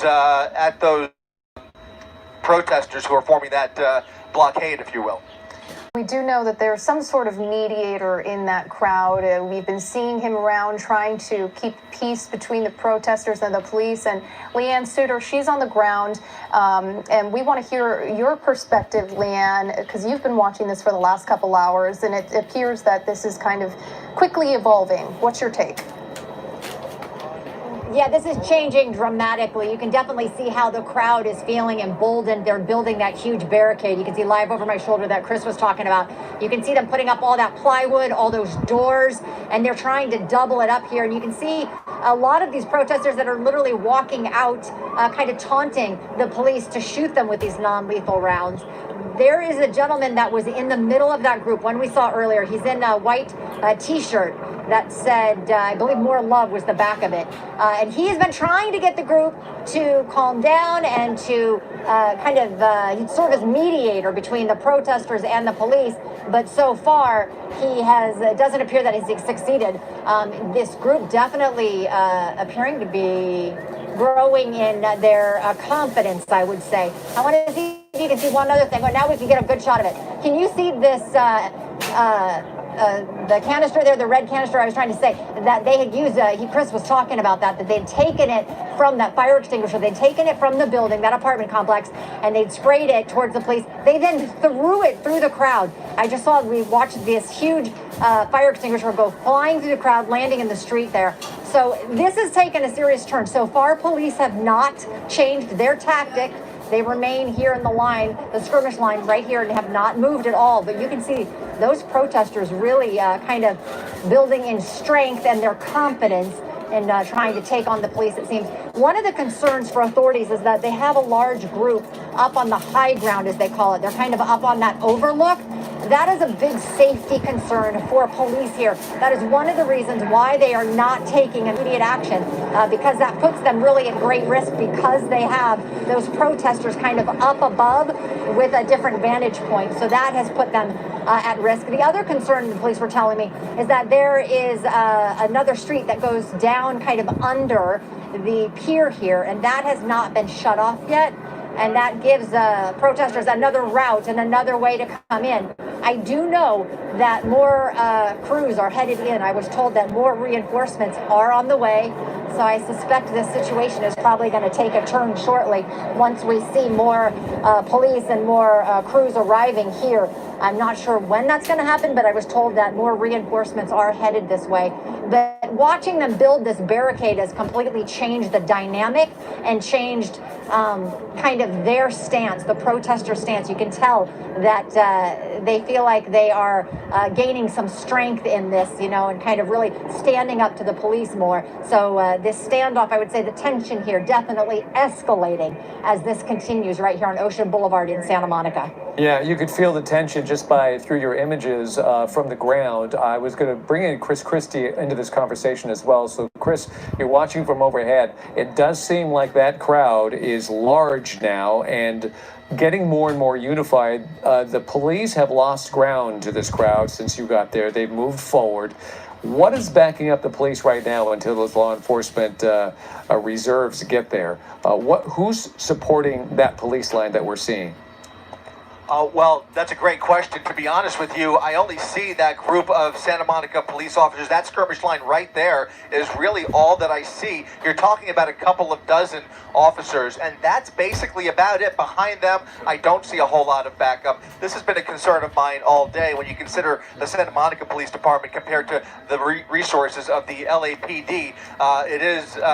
There's a gap there. I'm sure that they have plans to bring in other reinforcements, and perhaps at some point, like we've been talking about, even the National Guard if it's necessary. But in this case here, this is a standoff. They are taunting these police officers. They have lost a little ground. You see some folks coming in front of the barricade. It does look like there's a mediator trying to keep them behind the barricade, but this is all an unlawful assembly at this point, and nobody here is really acting orderly. They are not exceptionally violent, but they are clearly aggressive and taunting these police officers.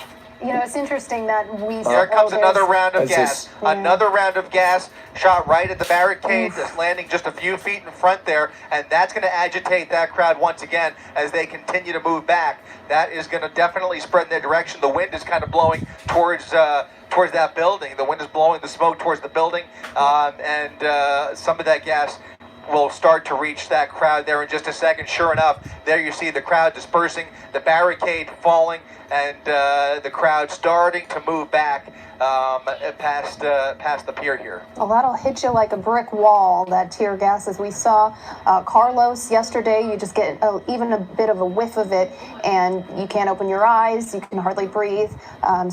Yeah, look at that barricade that they had, that makeshift barricade that they had created is completely down, and we imagine they'll just continue to fire off these canisters until they can get everybody to go away. The interesting thing is we were watching that person who was the mediator that Leanne had pointed out. He was there. He was the one that was doing a fairly successful job of getting people out from away from being in front of this barrier and getting them to get further back, which they were starting to do. But of course, when it comes to the police standpoint, the crowd was still too close. It's too large, so they fired the tear gas. But Chris, there are some folks that are still behind that barrier refusing to leave. They're standing their ground, but they're also, some of them are fleeing to the park right next to, if we widen that just a little bit, there's a big park right to the left there. All of this, I should mention, is happening directly above the 10 freeway. This is the entrance to the McClure Tunnel, right underneath where those Santa Monica police officers are standing. You can see that freeway traffic that would put you onto PCH there at the bottom of your screen. I'm curious what CHP is doing about that, especially considering the fact that that curfew is now in place here in Santa Monica. I see way too much traffic in this entire area, to be quite honest with you, considering there's a curfew. But all of this, this entire standoff is taking place right above the freeway. Just to give you an idea of where we are, some of the crowd has scattered into that park. That's Tonga Park at the intersection of basically PCH and Ocean Avenue. Yeah, and Chris, I mean, in theory, the entire county should be at home and not out of their homes until in about an hour and 20 minutes. Of course, we know that Santa Monica, they put their curfew in at 4 p.m., but in just an hour and a half or so, the entire county will be under lockdown and shut down. All right, we have with us... Yeah, and worth noting, I was just going to say that crowd is basically coming right back to that blockade. That tear gas has basically evaporated, and now the crowd forming once again, standing their ground right there at the intersection. All right, we are being joined now by Supervisor Janice Hahn on the phone, and thank you so much for joining us. Can you give us some clarification on what's happening with this curfew, its purpose, its goal? We just announced that we will now have a county-wide curfew starting at 6 p.m. going to 6 a.m. tomorrow morning, which will cover the entire county of Los Angeles, all 88 cities and unincorporated area. That's quite a remarkable statement there, Supervisor. Do you remember the last time this happened? And are they able to go out to walk their dogs? Can they go... I don't know, get food to eat? To be honest with you, I don't remember. And I lived through the Watts riots, and I lived through the 92 uprising, and I don't remember a countywide curfew. We did this at the request of our sheriff's department. We know many cities were beginning to institute their own curfews. Santa Monica was doing one at 4. Los Angeles was doing one at 8, and I believe we decided to do a county-wide one to just align everybody and make it easier for all the police departments in different cities, as well as our county sheriffs, to basically clear our streets so that we don't see this violence and this public property destruction happening again tonight like we watched last night on TV. Speaking of first time ever, when is the last time you've seen the National Guard have to be brought in to protect City Hall? Right. Again, I know in 1965 there was some criticism that the National Guard weren't brought in soon enough. So, and I know I watched the National Guard, guarding some of those businesses last night that had been broken into and looted. This is so tragic on so many levels. Number one, it really feels like we're distracted from what this whole country should be outraged about, and that was the unlawful killing of George Floyd on camera. We should all remain vigilant to protesting that. But these looters and these agitators have distracted us. And the other thing that just breaks my heart is this was the weekend that, you know, we were sort of coming out again. We were opening our retail businesses, our restaurants were starting to take reservations again for inside dining. People were starting to feel just a little bit like normal was happening, and we were throwing a lifeline to these businesses who were drowning because of the pandemic. This could not have come at a worse time. So now to shut down everybody again and tell everybody to go back home is unbelievable. I just can't believe it's happening. Sir, we appreciate your time. We're going to cut now to our Leanne Suter on the ground in Santa Monica. Leanne. Yeah, so they are making a move now. You can see they're inching forward. I'm going to have you guys watch here. They're moving the line up. We can see that all the officers on the front of the line have on their gas masks as they've been firing, or throwing, I should say, more of those hand gas grenades in that direction. They certainly have been targeting the crowd more with a lot of these non-lethal, less lethal means, trying to get them to back up. You can see that the barricades have been knocked down, so that whole wall that they had built with the plywood and those doors, that has been knocked down, and now they're trying to move in. So that makes me think that they must have their reinforcements in place in the other locations here to try to prevent the crowd from surging down underneath, let's say down onto PCH. Oh, somebody just throwing out. So somebody's inside this abandoned building. So that's an area of concern. That's where they were getting the plywood, I can see now. This abandoned building, and somebody's in there throwing a glass bottle there. Yeah, they're up in the second story window there. They got into that building. And now it appears there is smoke. They're shooting at them. Oh, God, okay, yeah, they're shooting at that window. One of those and I want to say that's non-lethal, I should say. They're firing. Yeah, pepper guns. They're shooting non-lethal at that open window, trying to get them. Yeah, and let's hopefully we can get some images from the aerial perspective as well as you take us through this, so that people can see the scope, Leanne. There we go. Yeah, it's yeah, so you can see what we're talking about. And look, you can see these rocks. This is what has been thrown at these officers standing on the very front. I mean, these are large rocks, as you just saw a moment ago. Several bottles, glass bottles, were thrown at police towards the front lines. So again, you can see the crowd backed up even more, except for a handful that remain right in front there. But the barricades, for the most part, have been knocked down. I'm unclear if they've gone into that building yet to try to clear out who may have been in there. They are definitely holding the line here, so I hear more units coming in, so I suspect their reinforcements may be coming in shortly. Yeah, this crowd Here goes really another tear gas one. Yeah. Why don't we bring in they just threw another tear gas toward the ground. So while this is going on, the crowd definitely has moved, and I don't know if they've thinned out or they just spread out further down the street. Chris Christie has probably the best view of it. Chris, what's your perception of it? I think that's yes, David, they've taken a large step back. They have dispersed a little bit. They're much more spread out. They moved down an entire block south now compared to where they were earlier. The tear gas was fired, and that was enough to break down that blockade that they had formed with that makeshift barricade, those doors and plywood that they had set up, now laying flat, and the bulk of the protesters have moved about a block south and much more scattered compared to just a few minutes ago. It will be interesting to see if law enforcement advances on them. By the way, that contingent of officers near the bottom of your screen is indeed a combination of Santa Monica police officers, LA County Sheriff, and I'm told some LAPD officers assisting in this situation as well. But still, I only make out a couple of dozen of them in this shot right here. So they've got that near the bottom of your screen. They're prepared for action. I'm going to throw this in, Chris. You can. Yeah. I'm just going to throw in, Chris. They're about to move again. As you watch this, continue. They're about to make their move. Oh, we're holding. Sorry. Yeah. So they actually. We're throwing more tear gas. Yeah. Go ahead, Chris. Yeah, it does look like they're preparing to creep up on them. I was just going to say, you know, Santa Monica's jurisdiction continues for about an additional mile south on Ocean Avenue. It will be, and then once you get past the intersection where they are now, you go south of the Santa Monica Pier, and much of that is residential, especially along Ocean, which you know, continues all the way down to Venice. a couple of blocks in would put you on Main Street, which is a whole other set of shopping and retail here in Santa Monica as it continues on southward. So we'll see if the crowd stays on Ocean.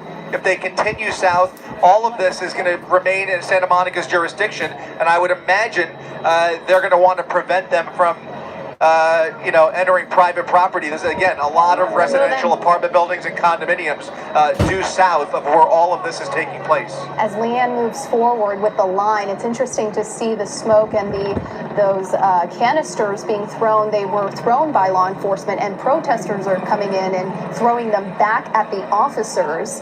And you can also see the smoke kind of dissipating away from everyone because the wind is just moving it. So it appears that maybe that's not working. So many different ways that they're trying to get these people to move, but it does look like that they're moving. It's been effective in moving the crowd. I think the big question, Chris, is where is the crowd going to go? Because we've seen them move throughout the afternoon, and then they reunify and set up another line. And is this a cat and mouse game that we're going to see continuing, as you said, through Santa Monica as it goes into other residential and other commercial areas? And is this something that's going to be an ongoing problem for Santa Monica? Well, that's my concern. You know, this is a little bit different than the tactic that was being used yesterday by LAPD near the Grove, where they were kind of boxing them in between intersections and doing their best to try and separate the masses and dividing the large groups to prevent them from merging. Of course, the more people you have, the more that mob mentality kind of takes over. And so what's happening now is that large group is continuing south. The Santa Monica Police Department is slowly advancing southward. They're trying to let that tear gas dissipate, and I imagine they're going to continue south. The problem is there's no law enforcement on the south side that's in a position to kind of box them in or take any other further action. So in essence, you have that group of officers near the bottom of the screen that can continue to kind of move the crowd further south. And as you mentioned, that then puts them in a much more residential area if they stay on Ocean, or if they come in another block from the Ocean, that would put them on 2nd Street, which Avenue, which puts them in, which turns into Main Street. And then that's a whole nother deal. You can see they're starting to make that turn. If you widen out a little bit, there's already some protesters that have made their way to the other side of the park, and that's what it looks like. It looks like they're actually heading towards 2nd, which will eventually, if they continue south and make a right, that's going to put them on Main Street, which is really would be a terrible situation as well. They're just kind of moving around, you know. It's really interesting to see, and we've also been seeing this since the protest started around noon, and they were, you know, peacefully moving throughout Santa Monica, practicing civil disobedience, kneeling in the middle of intersections, but now it's reached a point where we're past the curfew, and the protest has to be over. It has to end at some point. As Congresswoman Bass said, protest, she agrees with it and supports it, but protest up until the curfew. When the curfew hits, go home. And so there can be a distinguishment between sending a message and breaking the law. Mm-hmm. And she doesn't want people to break the law. And sometimes when you do break the law, depending on what you're doing and how you're doing it, it takes away from the overall message of the protest. So we are seeing some movement. I imagine Leanne is probably on the move too with police. So we're getting away from that one area crossing the street there, Santa Monica, and still hearing. Yeah, that's Leanne. Is Leanne still with us? Yep, I am still with you guys. We're just moving forward. And they're continuing to fire into that building. The police. Yeah, there is still someone inside that building. Just a second ago, I saw someone throwing golf balls out at officers here. So it appears there is still someone in there trying to hide. But now they are past the line. So now, see, they're spreading out into the park here. And again, so they've dispersed the crowd pretty well here on the roadway. But you can see the interesting thing is that there's all these cars now that are exiting off of that roadway there. So they're just coming right into the heart of the problem. Oh, man. I'm not sure how many are aware of it or not, but they're definitely driving right into the line of potential fire. I want to show you guys a couple of things, if I can do this, Bill. So here's what these look like. So the big black one that you're seeing, those are the rubber bullets that they fire. This is another non-lethal one that they fire, these little round red ones. And this one is the one, these are the pepper balls. Yeah. So inside this is the pepper spray. So when it hits, it explodes, the pepper comes out. And these are the rubber bullets that they are firing. If you get hit with those, I mean, it can cause serious damage. It certainly does hurt. Yeah, it's absolutely painful. So they've been firing a lot, and they've been firing so much tear gas, I have to say that we have not been downwind of any of it. We have not been near it, but I can tell you, just moving through the street here, this is where they were firing it. You still get a pretty good whiff of it because it really hangs around, really kind of sticks to the ground and in the air here. So you can really smell that pepper spray in the area. And I have seen a number of the officers here who have really suffered because they didn't have masks on. I saw a bunch of them wiping their eyes, and their eyes were really watering because they had taken a big face full of that gas. So they have definitely cleared out the protesters from the street here. They're over there cornering some people in the park, trying to clear that area. There's another M80 that somebody's throwing at police at this point. So I'm seeing them going into, you aren't going to see this, but I just describe it for you. That empty building, that apartment building, they have officers now going inside to search the entire building to make sure it's clear that no one is in there. So I'm watching. Oh, there you go. You can see them going on the side of the building with their weapons drawn. This time they're going to go in to make sure, try to find the person that was in there. As I said, they were throwing out golf balls just a moment ago, so someone is in there. Yeah, somebody's so they're definitely going to go try to find them. Yeah, they're having to cover their flank with that guy in that building. They might as well just go and take care of the problem and try to pull him out and get that out of the way. We saw a shot of Matt Gutman with ABC News in the park that has been trying to cover the story from his perspective. Chris Christie overhead watching the movement of the crowd, and look how they've spread out quite a bit. Chris, what are you seeing? Yeah, they're making I would say, a troubling turn here. We saw a large volume of protesters running through the park that's adjacent to where all of that exchange was taking place. Some protesters taking cover in the trees at the park, but a large volume of them have now made their way down Olympic Circle, and they're now turning south on Main Street. They're turning south on Main Street. If that movement continues, that's going to put them down a whole line. Of course, anybody familiar with this part of Santa Monica is all retail and shopping, and you just don't want to see that mesh. Otherwise, I can just imagine a replay of what we saw yesterday and earlier this morning. And you can see that's what it looks. That's the direction they're going in, towards Main Street. We'll see how they decide to approach them and close in on them. Right now, I can see LAPD's helicopter circling around them. We'll go ahead and widen out. You'll be able to see the helicopter as the protesters advance southbound on Main Street. All right, as we continue to watch this situation in Santa Monica, very fluid. We have multiple cameras in the area.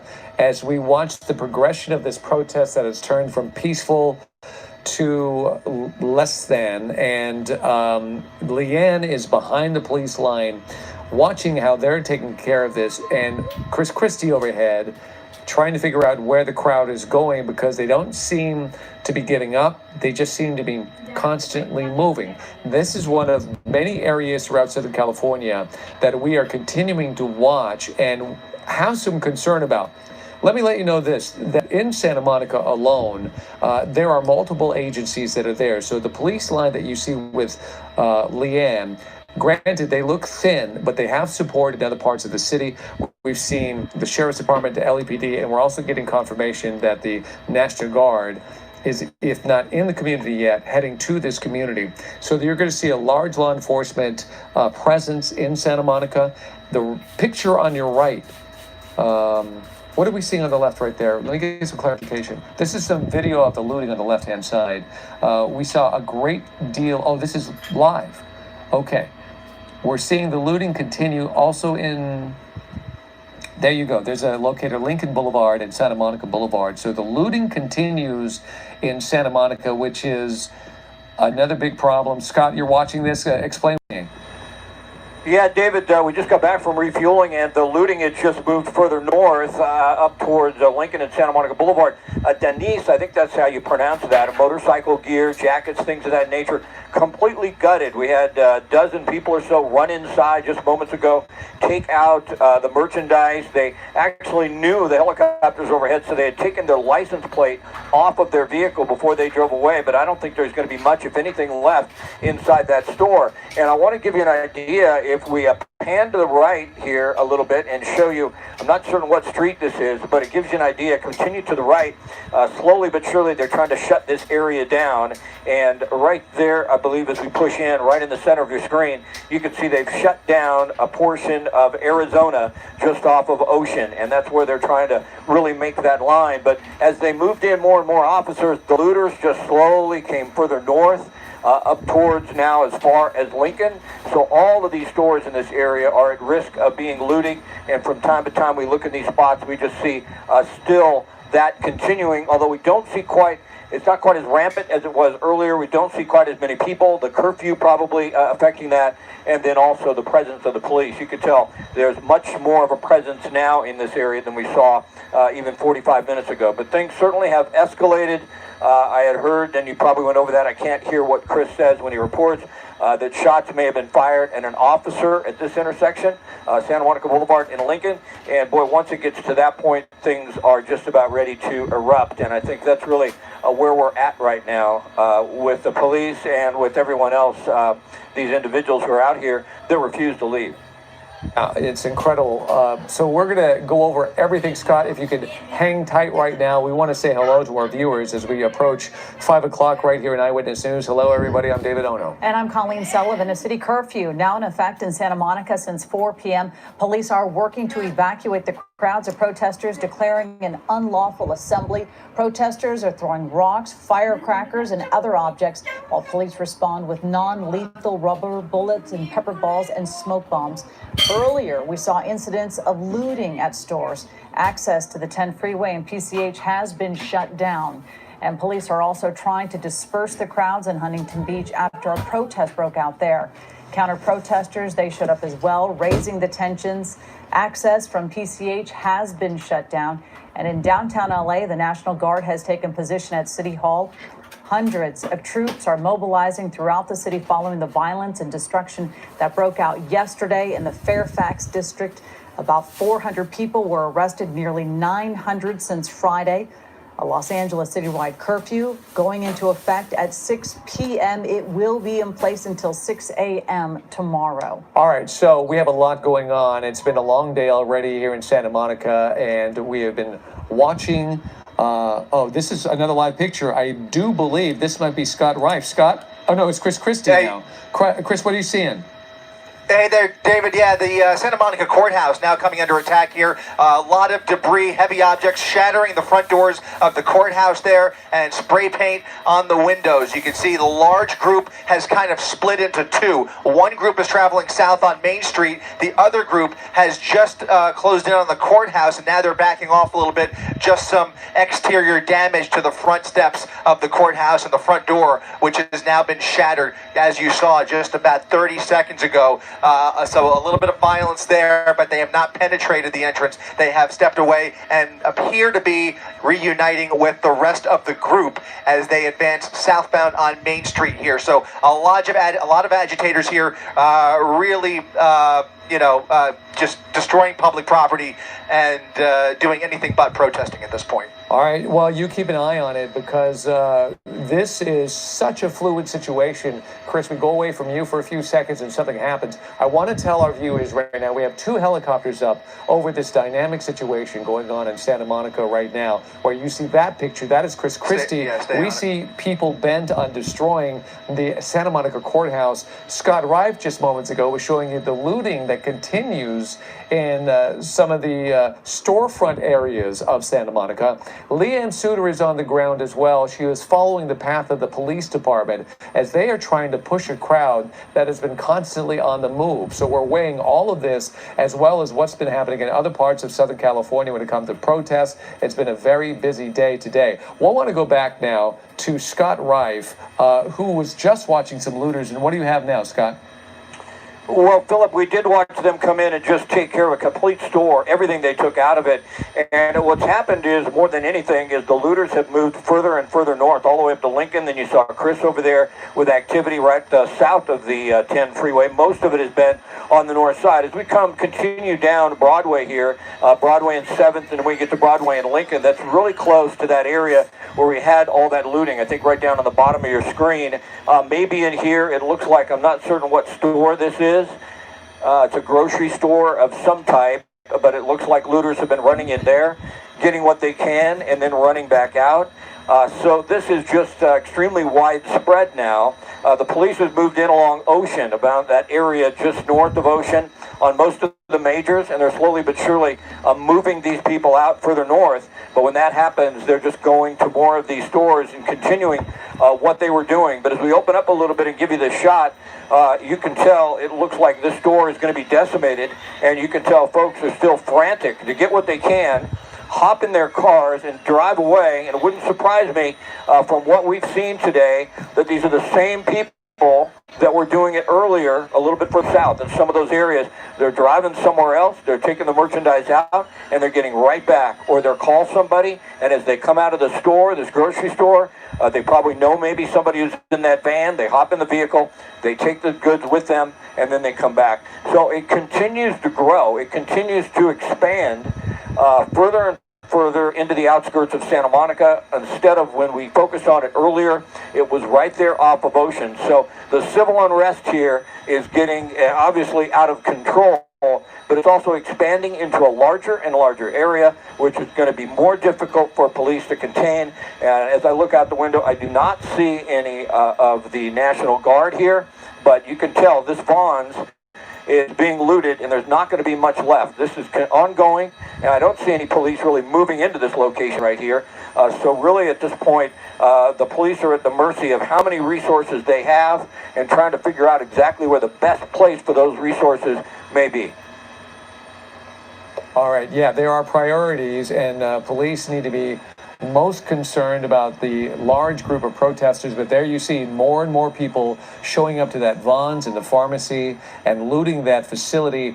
And as we speculated, and there's a car coming in quickly, as we speculated, some of this looting, these people's situation. David. Yeah, okay. I think there's a pharmacy in this Vaughn's. Right. Open up a little bit. Did it say pharmacy? And you know, you start to think about that, and then you start to think there's gates in there that will really control the pharmacy. Did it say pharmacy on the left, Chad? It did say pharmacy in that area where that one yeah, guy boy. right there.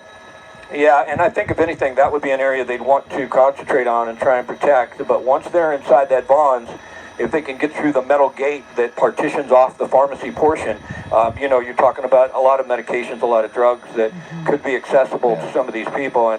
And look at that, you know, as fast as you can get in and get some of the merchandise, you run out, you try and get away, and pretty much it's what I saw in 1992. I saw a pickup truck, I mentioned it earlier, come in 4 times to a Circuit City, fill up the back of the truck, come back 4 more times, and just get as much goods as they could, because there's just not enough resources to contain and protect all of these areas. And this seems to be growing, especially in the area, but it's growing in depth as far as the size of the businesses they're looting, what they're getting to. You start to think about a pharmacy that starts to really be concerning. Yeah, and it is, it's a sad thing because it does take away from the whole point. Oh boy, hold on a second. Coming to my 12 o'clock, this is what I talked about earlier. I was really concerned about this. This is going to be a real big issue. Come to 12 o'clock with a camera, push into the smoke. If this is a fire and it doesn't look like a smoke grenade, this is going to be an issue. And what happens is the something like this catches on fire, access is an issue in Santa Monica. You just don't have a lot of access. You got a lot of high rises, and once a fire takes off, you got all these cars on the street, you got pedestrians out, you got the police that have to try and focus their attention to get the fire department in, and this can take off quickly. It can expand to other buildings. This could really be an issue. I know when we saw the fire department respond initially, and in chat, if you could tell me that intersection, my sky map is down, 4th and Santa Monica Boulevard. Originally, when they responded, I thought, oh my goodness, if there's a fire, we're really going to be in trouble. Now, it's hard to tell, David, I don't know if you can tell, if we're looking at a car that is on fire next to the structure, that would be better than the structure, but certainly would have the potential to spread to to that structure, and that would really be a problem. It's clearly coming through the trees, but it could be either or. Is this not, Scott, directed at you, is this not the same place where we saw the fire department respond to earlier today, about an hour or two ago? I don't believe it's the exact same place. They came coming around out the this window, corner. Scott. It looks like it's coming out of the window of the building. It looks like the second floor, or if this building has an attic, it looks like that is on fire. And you can see the people running out of the building next to it. Oh, looters. Oh, goodness. And the looters just trying to get out right there. I can't tell what that business is. A jewelry store, possibly. Jewelry. Yeah, we talked about that a little earlier. The jewelry stores are a little more difficult to get into. They're usually really boarded up well, but as people started to watch this, more and more of them may have responded with whatever they needed to break in. And now you're talking about valuables when you think about the merchandise that they can get out of a jewelry store, just what that might be worth. I can't quite tell if it's in the structure, but it appears that it may be. And if that is the case, open up out of the shot a moment. I just want to give folks. I think it's the building. I think it's coming out of the building. Oh, it's just such black smoke. Let's look at the access issues real quick, Chad, by opening up. I mean, you've got pedestrians, you've got all these cars on the street, and you've got no police in sight, and they're going to have to escort in the fire department. Okay, this is could be a catastrophic situation, because now the concern is not one storefront or one building, but all the buildings that are attached within range of this fire, and it could be a quick burn as it rolls through. Look how tight everything is. So access. And okay, there's a red vehicle there to your left-hand side, Scott. So some authority is there watching the situation.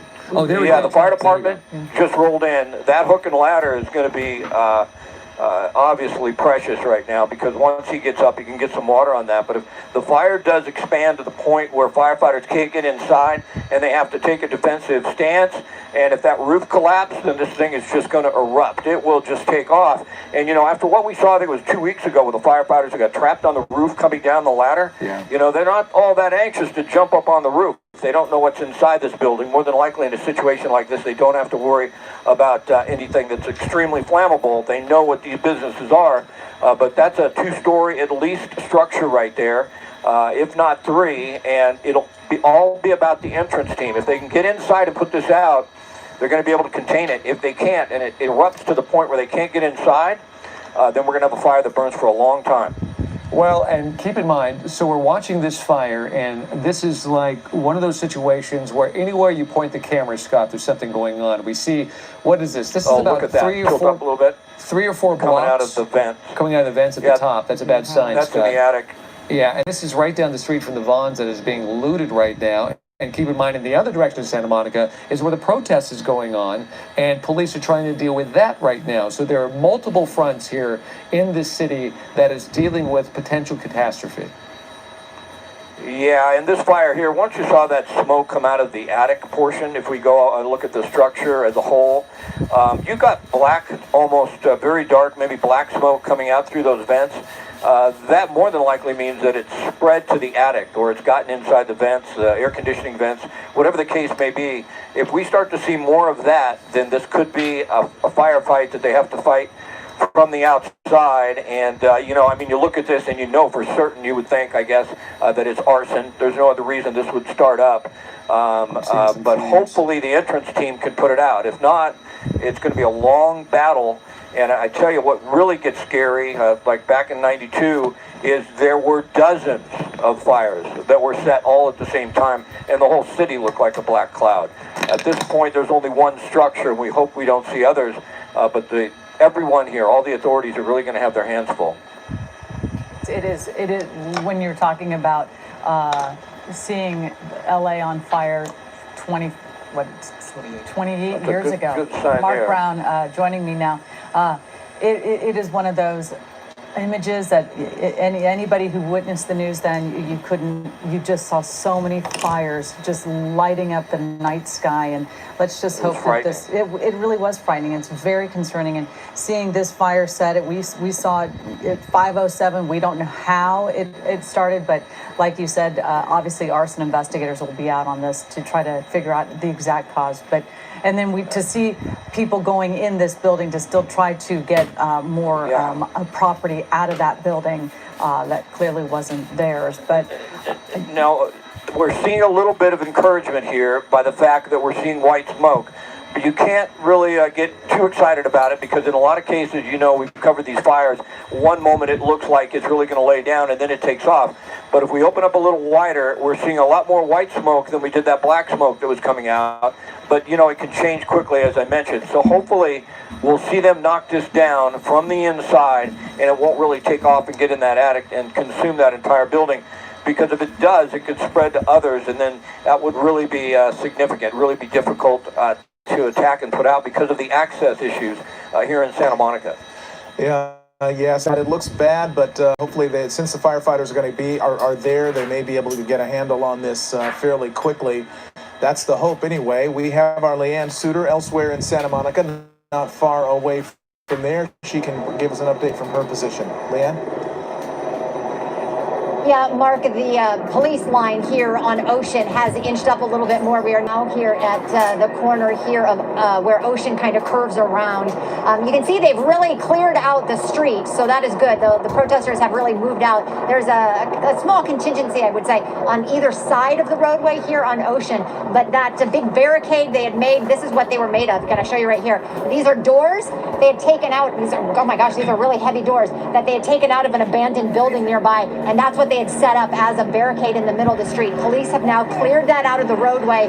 They have lined up here with their helmets on. As you can see, most of the officers in the front line here are with Santa Monica PD. This is their jurisdiction, of course, and so they have lined up here. One thing I wanted to show you guys, they are ready for arrest, and this is what they use. They use these zip ties, just to give you an idea of what this is. So how it works is you end up, they put the hands through, then they're able to quickly zip tie them shut, and that's their handcuffs.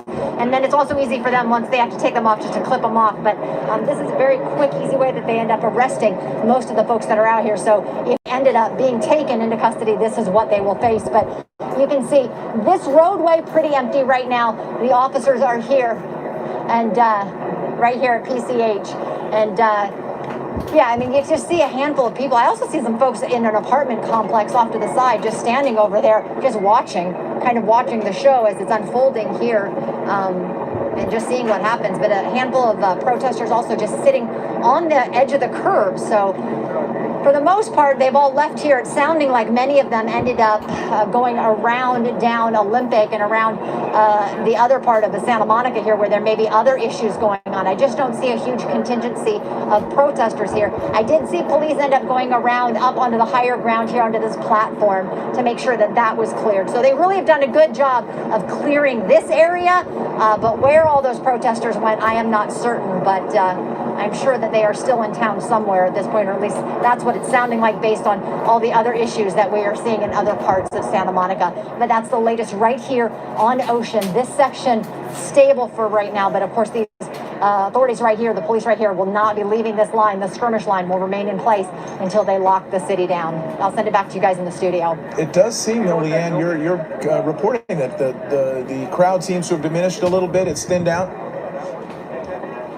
Yeah, it's diminished a lot, Mark. I have to tell you, I mean, you really don't see anybody. I mean, you look out, there's just a handful of folks on the sides, on the sidewalk, sitting on the curb, but I do not see a large crowd whatsoever, and they really have cleared everybody out. So they've gone somewhere. I just don't know where, but they certainly are not here in this location. I look down Ocean in the other direction, and that is completely clear as well, Mark. So there are pretty much no protesters left here, but they are somewhere else here in Santa Monica. I'll send it back to you guys. Okay, let's go to Scott Reif now in Air 7 HD. Is that a police car on fire there? Mark, I believe it is an unmarked patrol car. It's so hard to tell because it's on fire, but it's crazy. There are people running up to it trying to get a photo of themselves with this vehicle on fire. I believe, I don't know if this is a civic center or it's right next to the high school. It's at Main and Pico. At this point, it is just the vehicle, but as you can tell, it could spread to the structure. The fire we were looking at just a little bit ago on Santa Monica Boulevard and 4th, it looks like they were getting a handle on that. That could change pretty quickly, but that's good news as far as that structure fire was concerned. But the real risk here and the real concern is that more and more of this happens. More people start these arson fires. They spread to structures, and then they just don't have enough equipment to get into these areas to put these things out before they really spread. I mean, resources become very, very thin, and then you have to protect the firefighters when you're dealing with a crowd that maybe has already taken a shot at patrol officers. So in situations like this, it's getting very dicey, it's getting frightening. We hope that this starts to calm down, but it looks like the trend right now is that things are getting heated.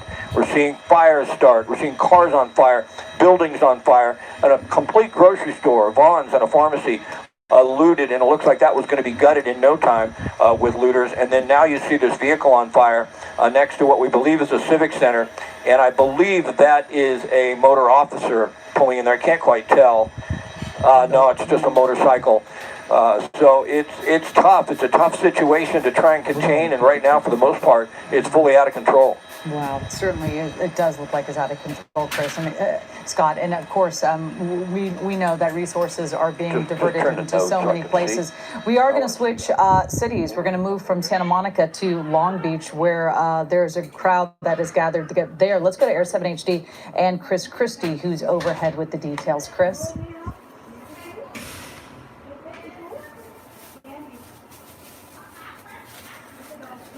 Okay, well, we've lost audio with Chris Christie, but what you're looking at there is a very large crowd of demonstrators over in Long Beach. Mark, can you hear me? Yeah, I got you now, Chris. Go ahead. Sorry about that. Yep, we're just pulling up on the scene of this one. Looking at downtown Long Beach at the intersection of Ocean Boulevard and Pine Avenue, a crowd of several hundred now gathered in the intersection here. There is not a large police presence, at least visible in this shot or in the extremities of this intersection, but you can see they have gathered very peacefully and are protesting at the intersection. They are blocking traffic, which has come to a halt here and is definitely disrupted, but it does appear to be a peaceful protest. However, we are now under a curfew.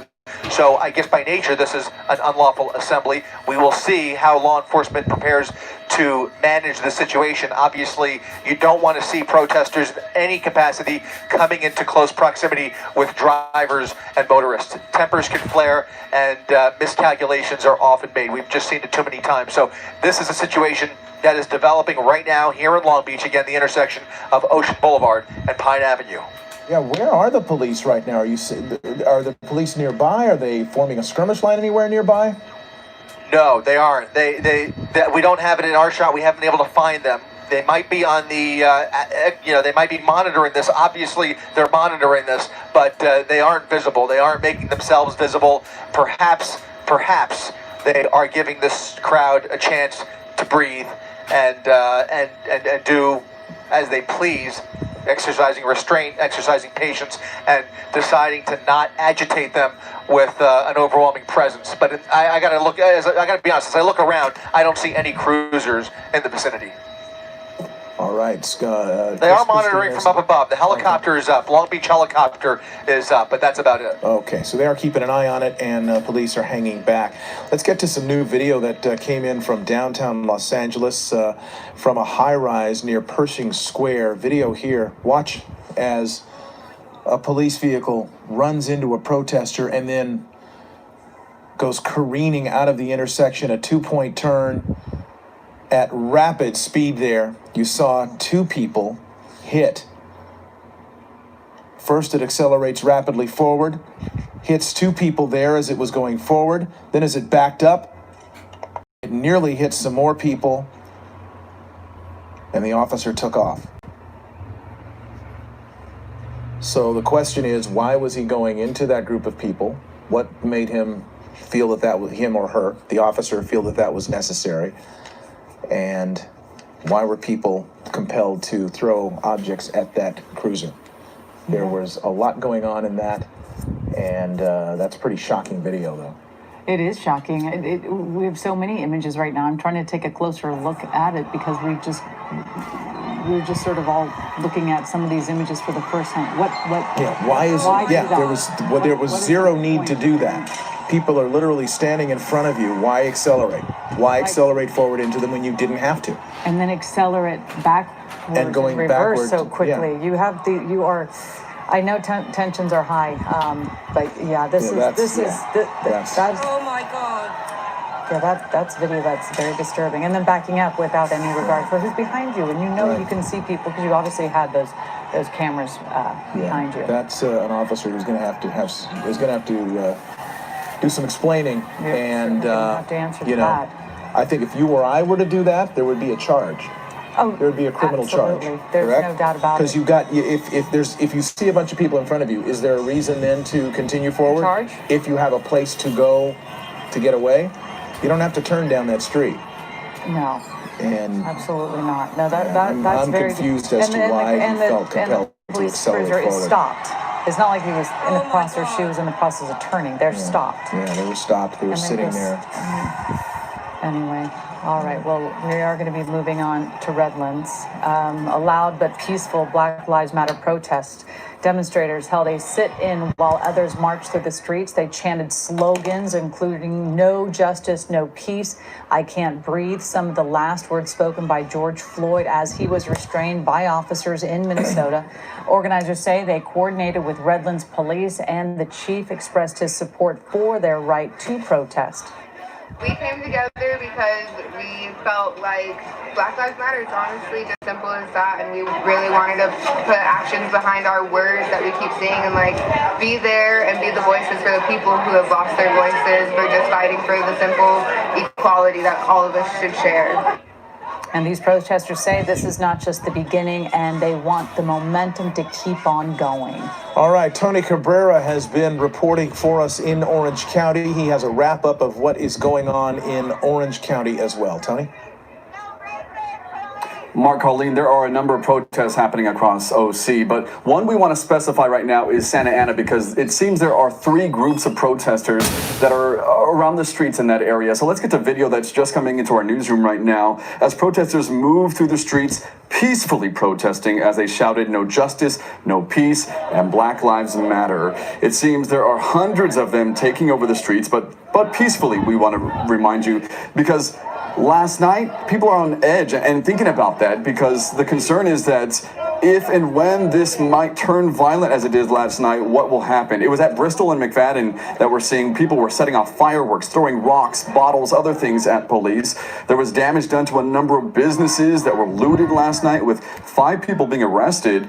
450 officers and deputies came from across Orange County to help Santa Ana officers. 1 deputy was injured. We're told he was treated and released.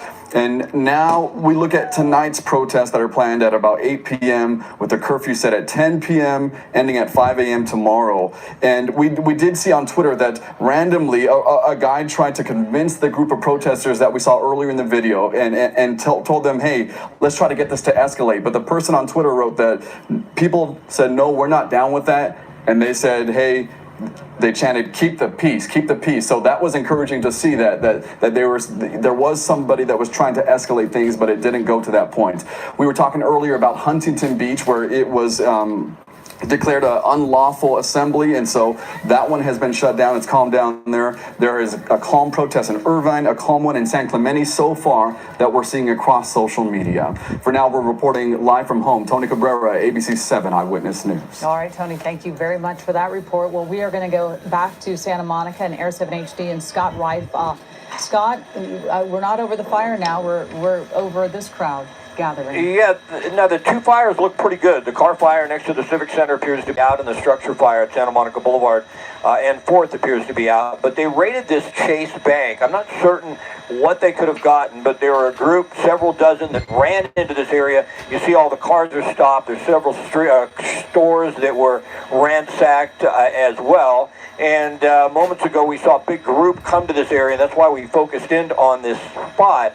But I want to show you, as we tilt up with the camera, there's a large group starting to form and march down. Let me give you the street here. I think it's going to be right there in your screen, Chad, as you tilt in. There you go. You can see several hundred people, and they're coming southbound on, let's see if I can get that street. 6th and coming towards Wilshire right now. So this is a group that has sort of popped up all of a sudden, coming southbound towards that area of downtown Santa Monica that they've really been trying to contain and to stop. So once the police really takes a look at what they have here, we're probably going to have another skirmish line and try and stop them from continuing down towards this area they're really trying to cordon off. And it exploded into so many different areas. It's become so hard to contain. There's all these little spots where we have people looting and groups gathering that it's becoming extremely difficult, if not impossible, for the police to stay ahead of this thing. All right. All right. We were trying to deal with some things in here. So this is a peaceful, so far, this march at least appears peaceful. It's striking to see, Colleen, how others had split off from the peaceful march and just decided to do their own thing and conduct the lawlessness, and then the peaceful march continued.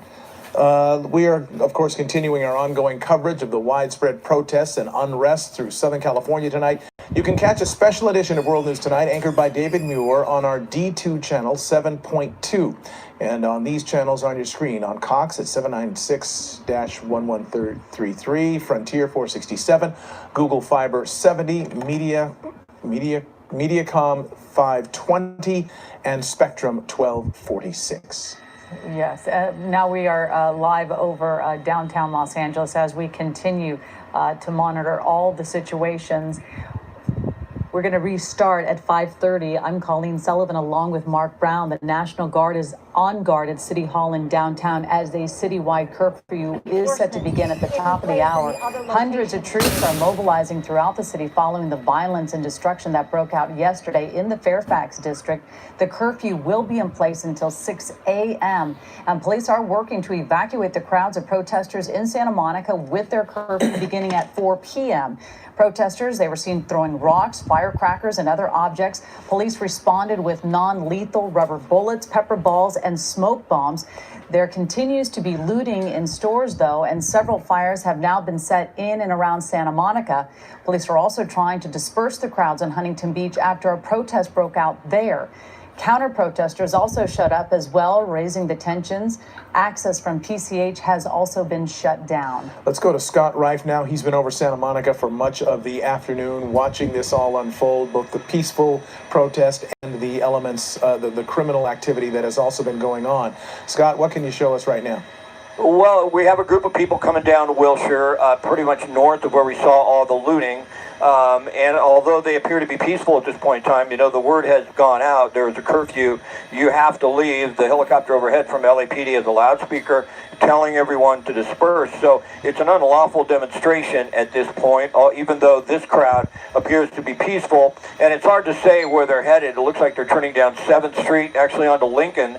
And basically they're coming down right down into that hot spot that we had earlier, right at Lincoln and Broadway, where we had all that looting by the Chase Bank.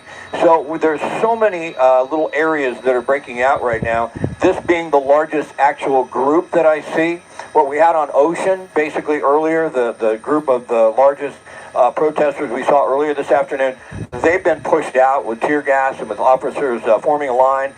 This has been a group that sort of formed on the north side of Santa Monica and now is coming south onto Lincoln, headed back towards the 10 freeway, if you will, and back towards Broadway where we had all that looting going on. So we'll keep an eye on this group. We hope they're going to be peaceful. But what we have seen is anytime the police tries to stop them or tell them to leave, that a lot of things do break out. A lot of looting starts to happen. And everyone here in this group has been told to leave already. They've just sort of come around the back way and they're trying to get back into the same area. Well, we are awaiting a press conference from the chief of police of the city of Santa Monica. Her name is Cynthia Reynaud, and we are expecting word from her at any moment. She's at the podium, we believe. But in the meantime, we're going to have to see what she has to say about what they're going to do about these roving bands of people who've been looting stores, and what are they going to do about with regard to traffic control or maintaining some sort of control over the folks who are now sitting down blocking an intersection. Well, we do know that curfew went into effect in Santa Monica at 4 p.m. So a lot of people have been dispersing. We saw Leanne Suter. She was right there where there was a very large crowd that had taken like center stage, and they have been dispersing. So we are over downtown LA on your right-hand side of your screen. We can go to Chris Christie, and he can give us an update of what he's seeing right there. Chris? Colleen, a dramatic shot here at LA City Hall. Several hundred have now gathered directly in front of the steps at City Hall. They are peaceful protesters respecting the barricade that has been set up by the National Guard. You can see several lines of LAPD officers behind them, the National Guard soldiers backing them up. As I look up Spring Street, there's also a whole line of Humvees that are keeping them south of the intersection here. So you can see the Humvees off to the left side of your screen. Several hundred protesters peacefully holding up signs along Spring Street and making their voices heard, respecting the space, giving LAPD that room to work. I'm the interim city manager for the city of Santa Monica. All right. Today is a devastating day for our city. City manager. An unlawful assembly has been declared, and we have had a curfew in place. At this point, our priority is to protect the safety of the members of the public. We are telling everyone to go home. Tomorrow, we start our recovery. And with that, I'm going to turn it over to our Chief of Police, Cynthia Renaud.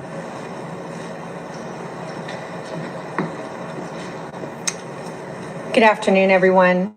Thank you for a few minutes. I just wanted to reiterate that the City of Santa Monica and the Santa Monica Police Department is here to support peaceful protests, but will not stand for civil unrest and criminal behavior.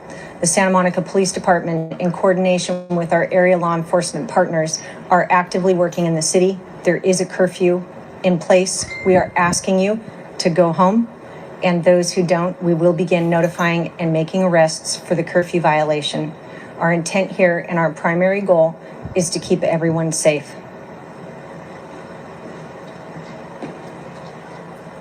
Hello, I'm Deputy Chief Judah Mitchell, and on behalf of the Santa Monica Fire Department, we have resources deployed throughout the city with the #1 goal to protect life and property. As this is a dynamic situation, and we'd like to remind everybody to please follow the 4 p.m. curfew. And lastly, if you remember, do not overburden the 911 system. Only call for life-threatening emergencies. Buenas tardes. Yo voy a hacer esta entrevista en español para la gente español. Yo quiero desearles a la comunidad de Santa Mónica, de Los Ángeles, a todos afectados de estas acciones de mucha gente, que estamos sentidos con ustedes. Por favor, que protesten en paz. Ahorita tenemos la ciudad, las autopistas cerradas para que no vengan a Santa Mónica. Por favor, les digo que ustedes pueden estar haciendo lo que están haciendo, pero lo hagan en paz. Por favor, quédense en su casa. El jefe de bomberos, Judah Mitchell, ha dicho que no queremos que estén marcando 911 en caso de emergencia de vida. Nomás en eso para que no dañamos el sistema. Queremos que estén en su casa. La toca de queda comienza a las 4 p.m. y queremos que todos estén en su casa en ese tiempo. Que estén todos bien, que estén seguros de la ciudad de Santa Mónica. Gracias.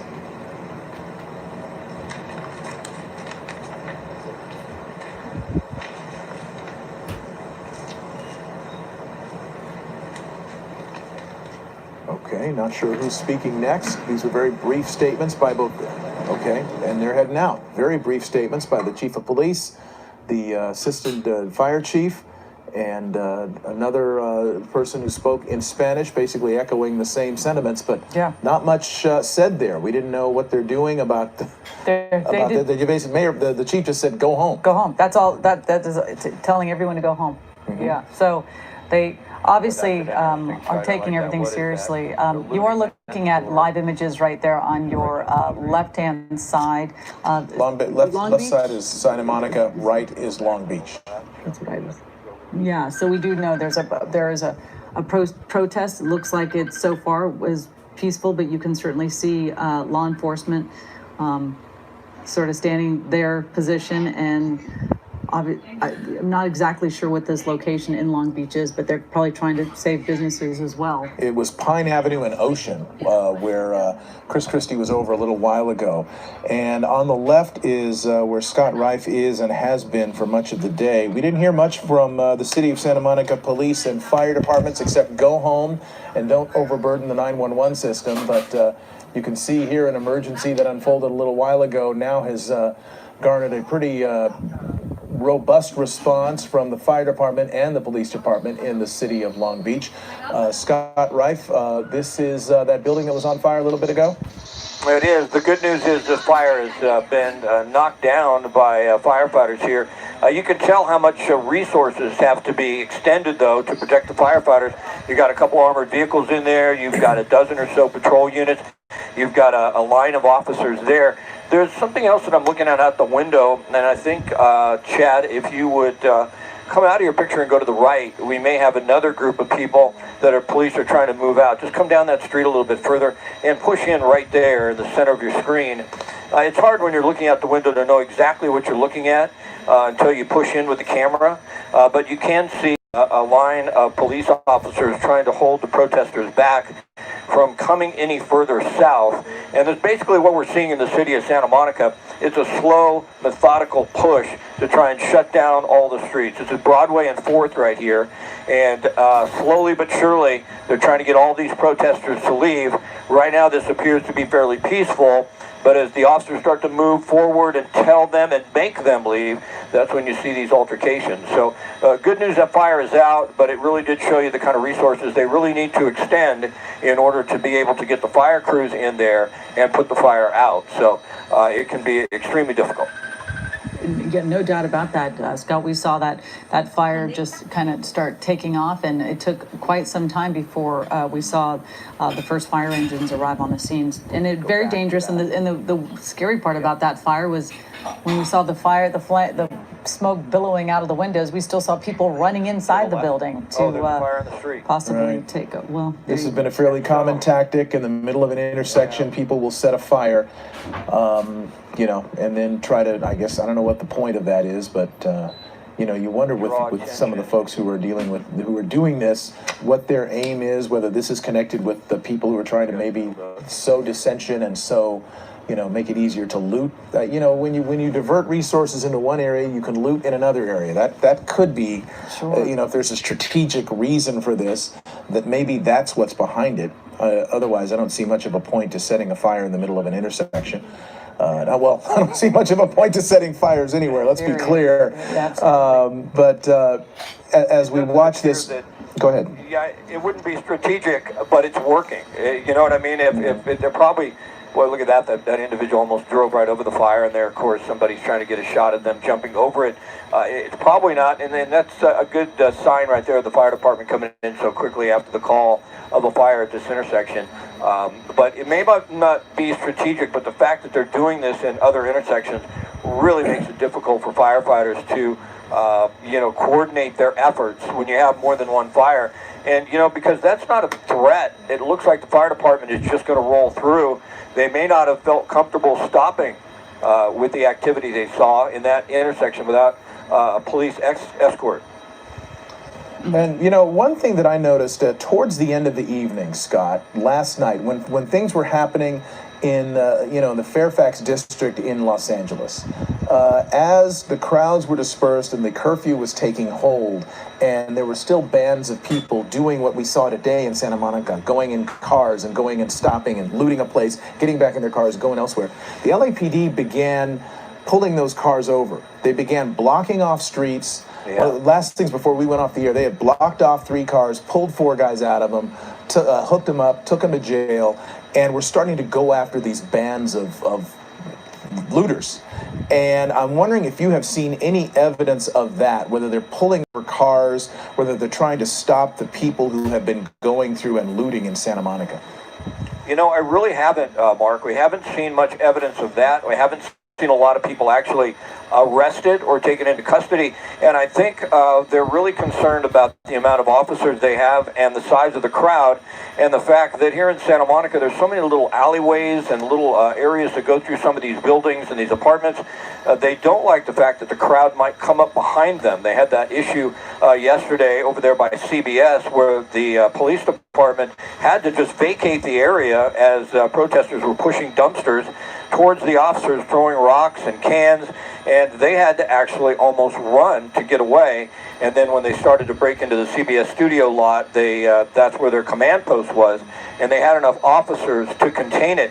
But no, I really haven't seen that yet here. I think we'll start to see that, but it takes a lot of resources to do that, and there's a lot of concern for the safety of the officers as well. And I think this is a real tipping point right here as we look at more officers come in. We look at what I believe is Sheriff SEB, one of their Special Enforcement Bureau's armored vehicles pulling in behind the officers. Those more than likely are LAPD officers that are assisting, and those are LA County Sheriff's deputies you see with their back to us. But the crowd is not following their orders to disband, and they're sending in more officers. And what really seems to aggravate everything is when the crowd starts to fight with the officers. And then you get to that tipping point. The officers don't want to fight with the crowd, but if someone starts to engage them, what do they do? And that just seems to arouse the crowd more. That's sort of what we saw last night. But as far as them moving in and arresting people in vehicles, I haven't seen that yet, but I kind of have a feeling we may soon. Yeah, it is jarring video when we're seeing these businesses in that coordinated effort to loot stores, but it is refreshing to see when people do get their comeuppance on that. These poor businesses are suffering so much since they've been closed for so long. The other thing that, because we've all been sort of in our homes, staying, the stay-at-home orders, it's unusual to see so many people out, and there's zero social distancing at all. Nobody's even practicing that. Right. A public health official in another jurisdiction said you can expect to see an increase in coronavirus cases and COVID-19 cases after these protests that we have been seeing, because although a lot of people are wearing masks, a lot of people aren't, and there's very little, if any, social distancing being observed. I mean, it's just not, we're not seeing that here. We haven't really seen it anywhere. So it's just a situation where it is likely that at least that will be one unfortunate result of what we're seeing here, and we won't know about it or know the results really for a couple of weeks, which, as we know, is the incubation period for COVID-19. Just kind of that added level of difficulty on top of this whole thing, and arguably some of the tension and some of the anger that we've been feeling may have been exacerbated by the fact that people have been locked up in their homes for so long. Oh, I'm sure. I keep thinking of all of our health officials looking at these images, and they may not be seeing the images of what we're seeing. They see so many people so close to each other, and I'm sure we've done so much work to try to stay safe. So we can only hope that it's not going to be a big spike, but I guess, again, we will find out in the next couple of weeks what this weekend has brought for COVID-19 cases, since there is so much more testing available. Right. And Scott, are you seeing, does it look like more police are showing up and the crowd's moving? Is that what we're seeing here? Absolutely. They decided here at 4th and Broadway, they're continuing away from the shoreline to try and move the crowd further to the north and then shut down the street so no one can come further south. Moments ago, we saw this row of officers here just run to this alleyway, but it gives you an idea what they're concerned about. When they set up a skirmish line like this, they don't want access behind them. So they had to make sure there were several protesters, individual on bicycles. They don't want them to come in behind the police. But it appears what they're doing is slowly moving on Broadway to the north and then trying to shut down every street behind them so that they can slowly try and push this crowd out of the heart of downtown Santa Monica where the stores are, if you will. But you can also see only a block away from 3 dozen police officers is a fire and is looting. And they just don't have enough officers to move in and start making arrests right now because, it takes several officers to arrest someone who resist. And right now, we haven't seen the presence here, at least I haven't, of the National Guard. And you can tell they're still, there they go. They're running. I'm not sure if they shot some tear gas or if they had to actually shoot some non-lethal. Push in right there. The officers are moving around that individual. Their guns are drawn. We did have a situation, I believe, where it was reported that shots were fired at officers. So that makes the officers pretty tense. That they're trying to move this crowd out, but you can tell they're getting a lot of resistance here. This is right at 4th and Broadway. And keep in mind, everybody that you're looking at there that's got their hands up is subject to arrest just for being in violation of a curfew.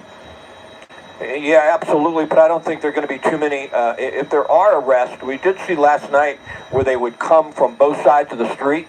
They'd slowly narrow down in the crowd, and then they would take them into custody. I don't see that they have the resources right here to do that right now, because if you open up out of this shot and we go to the right, you're going to see there's a lot more protesters, looters, a lot of individuals there, and they're not shutting the street down. They're only sort of pushing the crowd to the north. So it's going to be real difficult at this point for the police department to start making arrests here, at least at this time.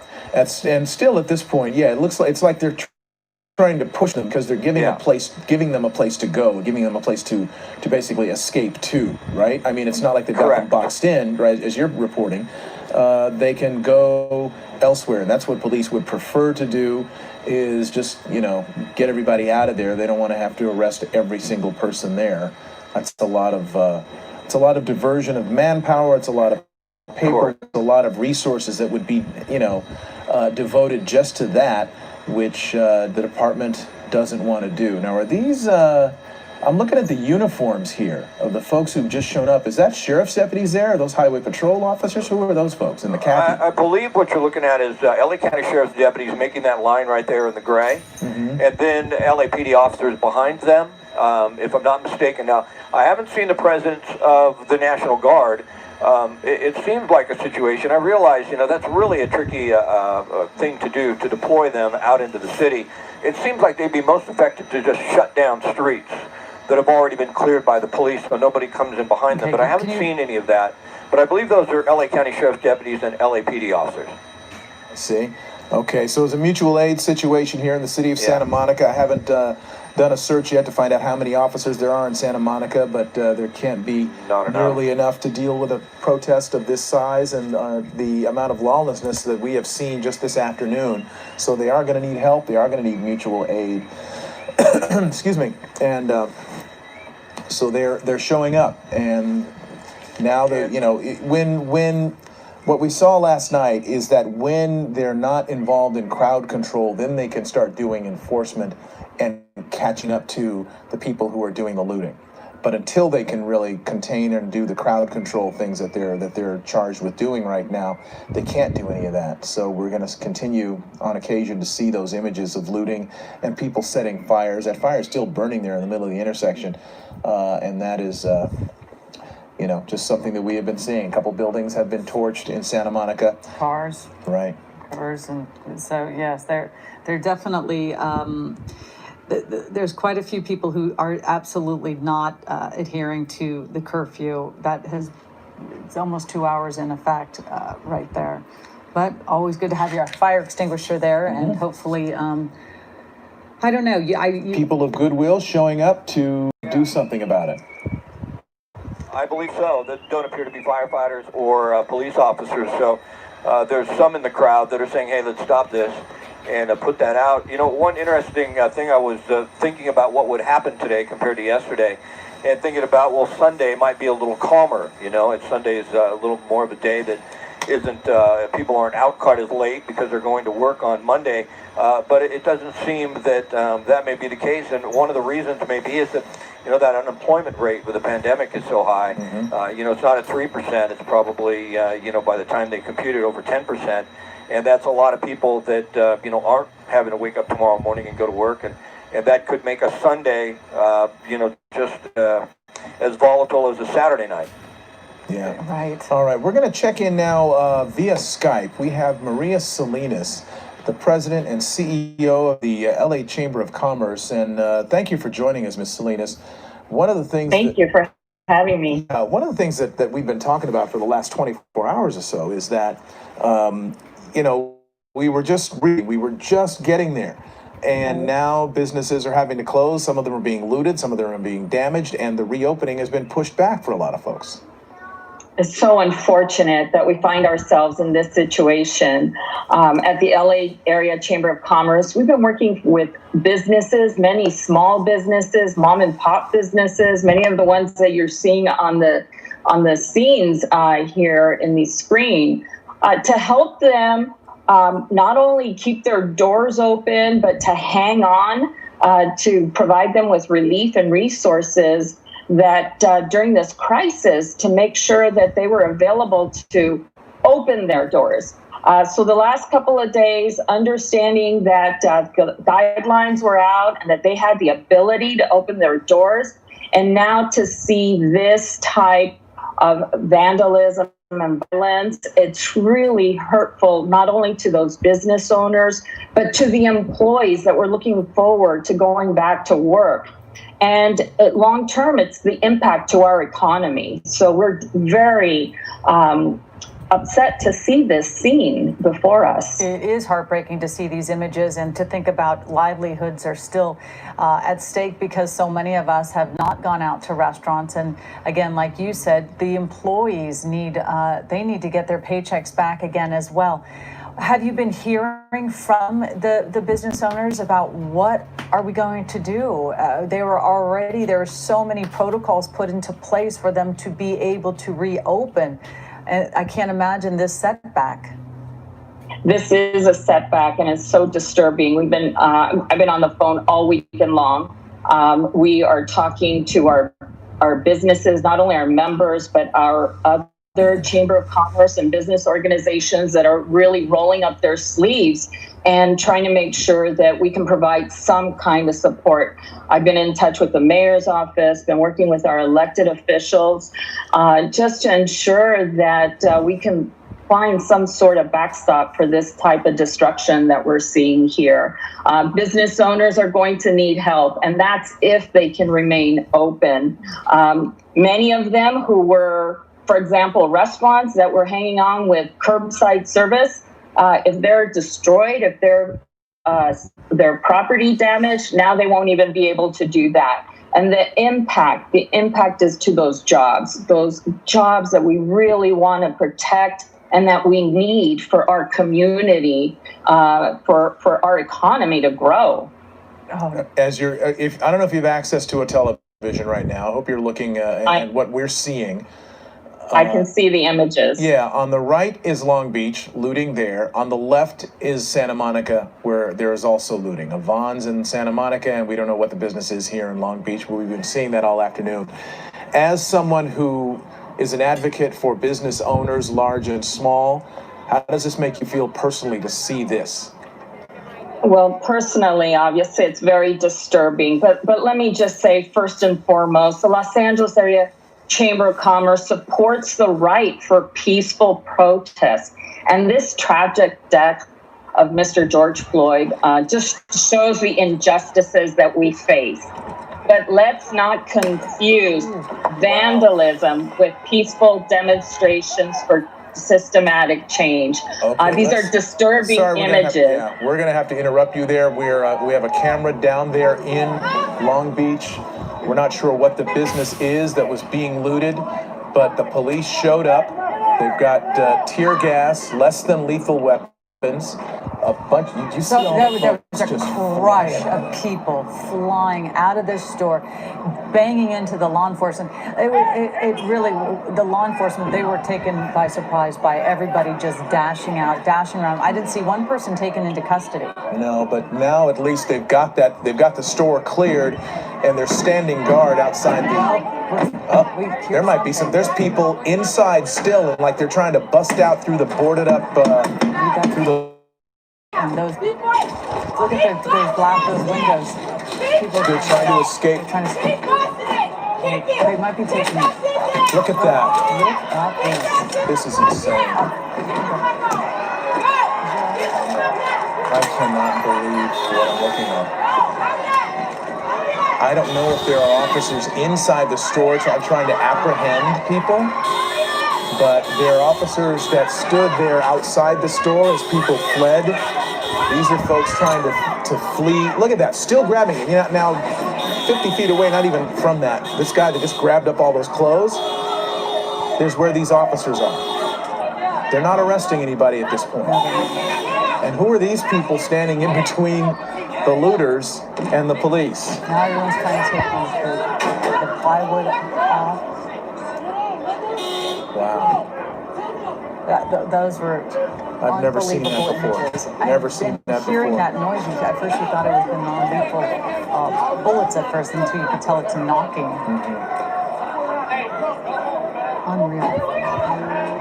Những người lợi dụng vào lấy đồ I am just absolutely amazed at what I'm seeing. We saw, again, we were in the middle of an interview.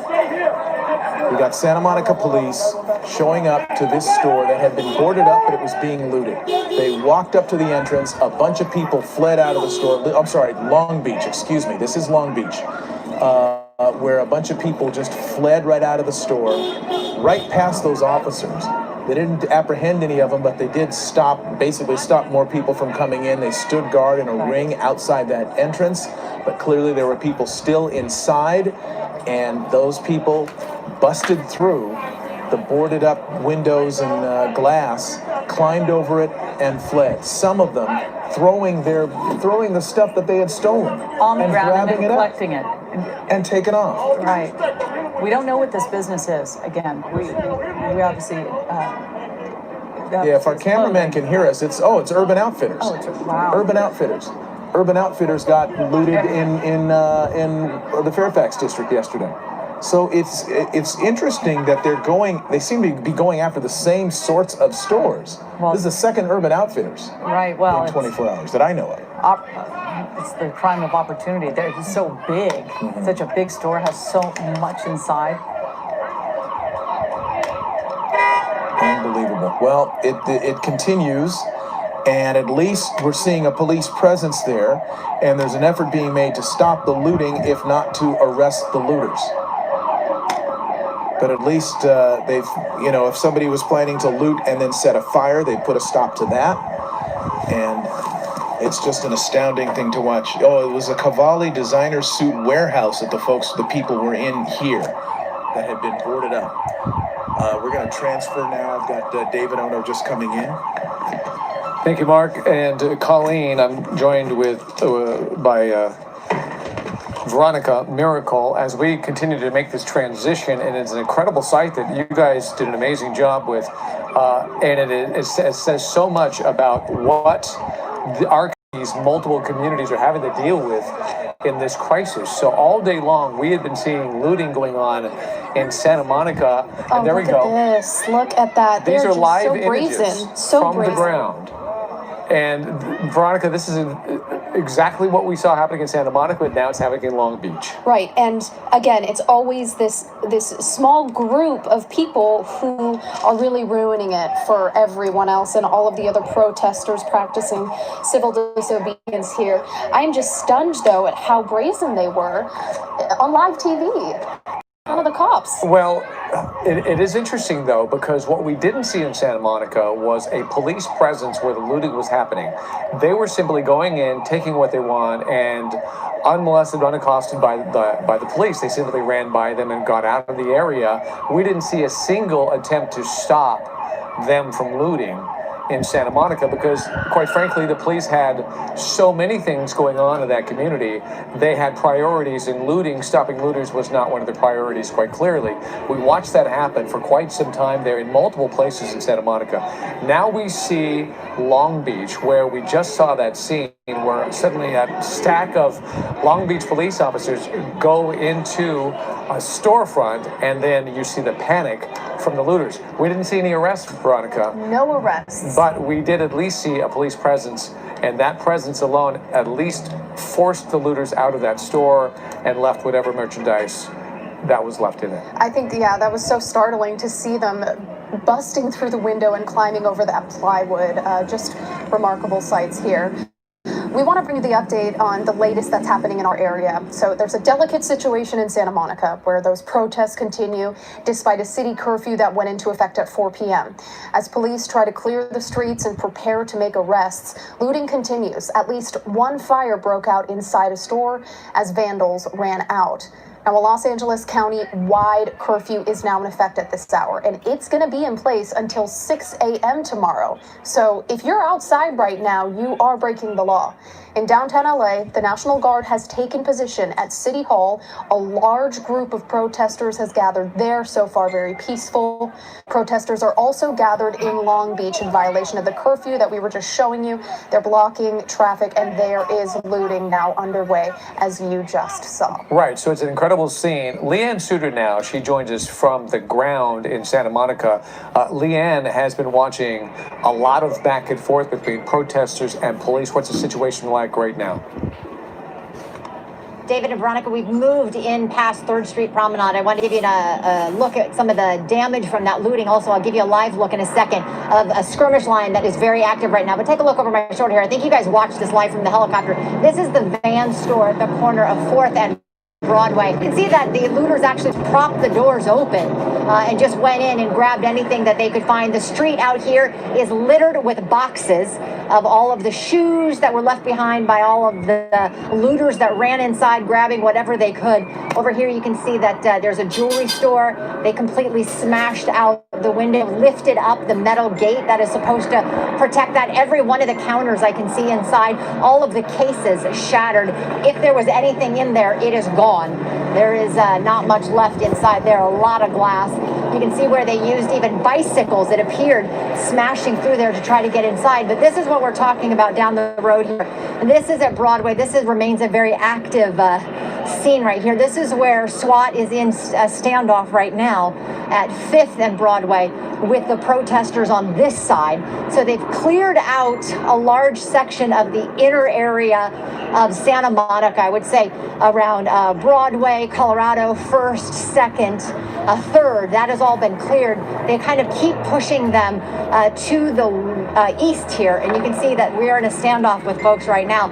I see a lot of the protesters that have kind of climbed up on some of this construction scaffolding, the wooden barriers there around that construction area. I can see a lot of them gathered up there. And the SWAT team is in place here. Now, this is the Sheriff's Department helping out Santa Monica here. You can see them getting set up. And a couple of moments ago, it sounded like they were using some non-lethal measures. In the middle of the street, that is where they had tried to set that fire. Looks like straw or debris or something that they set on fire. You see it's been doused. I see a bunch of water bottles in there. Here's something else I see. If you can see this, Bill, in the front, it appears that these might have been 2 of the things thrown by the crowds. I know they have been doing that with a couple of things where they've thrown fire extinguishers to them. Yeah, so I see they're going to push this crowd back. I'm going to move us up to the middle of the street because I want to give you a shot down 5th. Turn to the left there, Bill. There's got another skirmish line going down 5th. That would be, I believe, at 5th and Colorado is where that one is. And I just heard them flashbang or something go off down on that end as they're trying to push the folks out of on that side of this protest. But again, you can see them just literally in a face-off, face-to-face with police as they are pushing them back ever so slowly. Leanne, we just forcing them back. Go ahead, Veronica. Yeah, we have your picture up in Santa Monica. Watch out. Yep, go ahead. Okay, we have your picture up in Santa Monica as those law enforcement officers move closer to the protests, and then on the other side of our screen, we have Long Beach, where Urban Outfitters was being looted, and there's still people going in and out, not at this exact moment, but we've been watching. The police seem to just walk away from that. The police have left. Now, this is how quickly things change. So just minutes ago, you saw a police presence there as the store was being looted. Those police have left. As the police left, the looters came back and immediately started going back into the store and taking things from that store.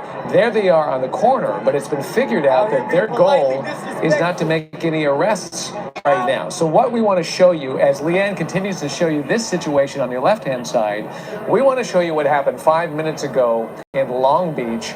Just as a store was being broken into and being looted, Long Beach police suddenly showed up and there was bedlam for a quick moment. Can we roll that video? Watch this closely. So there are looters inside the store. This is going to be on your right-hand side. On your left, keep in mind, that's live. Quickly watch. Here comes the police stack. They're going to quickly go to that front door. Inside that building, Looters are inside there taking merchandise. Watch the reaction and the desperation to get out. Just pushing through. And that was just the beginning of the story. That's the front door. So they're running from that area. Well, you have my live picture. You see, that's what I have. Them facing off just... And we, from what we understand, they did show up. They did chase looters out. And there was this desperate attempt around the other side of the building to literally get out through the upper level windows, which they were able to do. Veronica, we saw them shatter windows and take down boards in order to get out of that building. Yeah, they were desperate to get out, and they threw some clothing out. But it sounds like things are picking up where you are, Leanne. I'm sorry, we are right in here. You can see them there. You can hear the crowd chanting here, and they're just ever so forcefully pushing this line of protesters back. It's hard to tell kind of how big the crowd is, but it appears we've got about 100 people or more that are here as they're trying to push them back. I see some, some minor skirmishes. I can see them kind of really, the protesters pushing back against the officers, but so far it is relatively peaceful. The protesters just simply backing up. I've only seen a couple of, I saw some eggs thrown at one point, but other than that, I haven't seen anything else thrown from the protesters. I haven't seen, since we've arrived, the police using any of the non-lethal rounds. I see that they have them on their bodies. Several officers have them, but no one is using. The officers in the very front, the sheriff, it's a combination of police and sheriff's department. They have their batons out. They're just gently pushing them all back. Oh, here comes a glass bottle. Somebody just threw a bottle. Here comes another one. So yeah, now they're throwing stuff. So this is when it turns. So now you can see the crowd starting to run.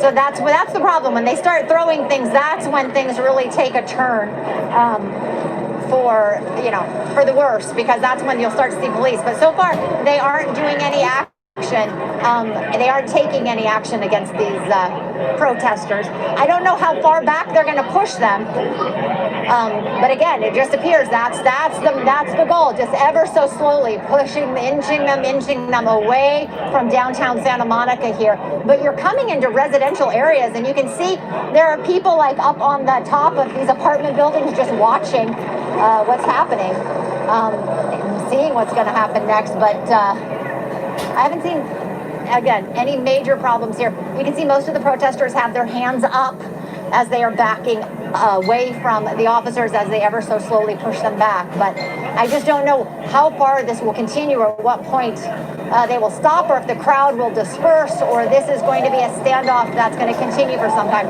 I hear the police saying that they're going to hold the line right here for now as they try to determine what their next step will be. But this is just a standoff between the two sides. So as we've seen that repeatedly throughout Santa Monica here. Earlier today, we saw it on Ocean, where a very large group of protesters ended up facing off with police, and that ended up lasting a couple of hours before they finally cleared out.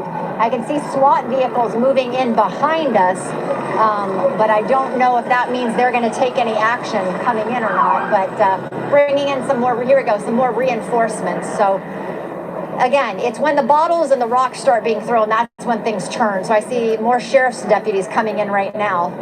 So we'll see what happens here as they change it. Wait, so I'm going to keep him out of the road. So yeah, that's what we're looking at least here in Santa Monica at this point on this section. We have not seen, in the times that we're walking around, I haven't seen any active looting. Water bottles. All right, we're staying. One came close there. Yeah. Leanne. Yeah. Leanne, this started at noon as a people protest. Do you see the same group of protesters here now, or is it a different group of people? Has it changed?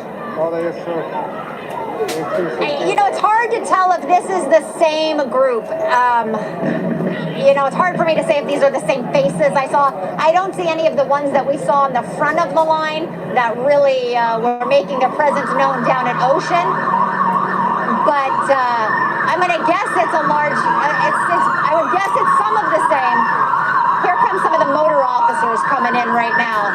Now you really see the crowd starting to disperse as they watch. So I see them throwing, oh, there's eggs. I see more eggs. They've been throwing eggs and water bottles, really. I'm going to stay up with him.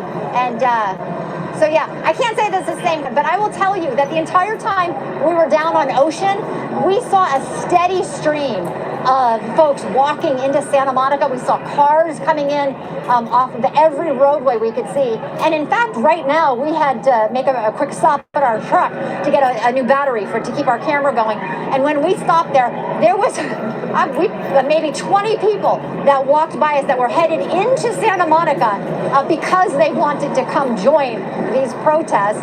And they knew that there was a curfew in place, but that didn't matter to them. They said they were still coming anyway, and that they couldn't be stopped. But so people are still continuing to come into Santa Monica despite the very large police presence and the fact that they're attempting to clear everyone out. I see a lot of the protesters now running.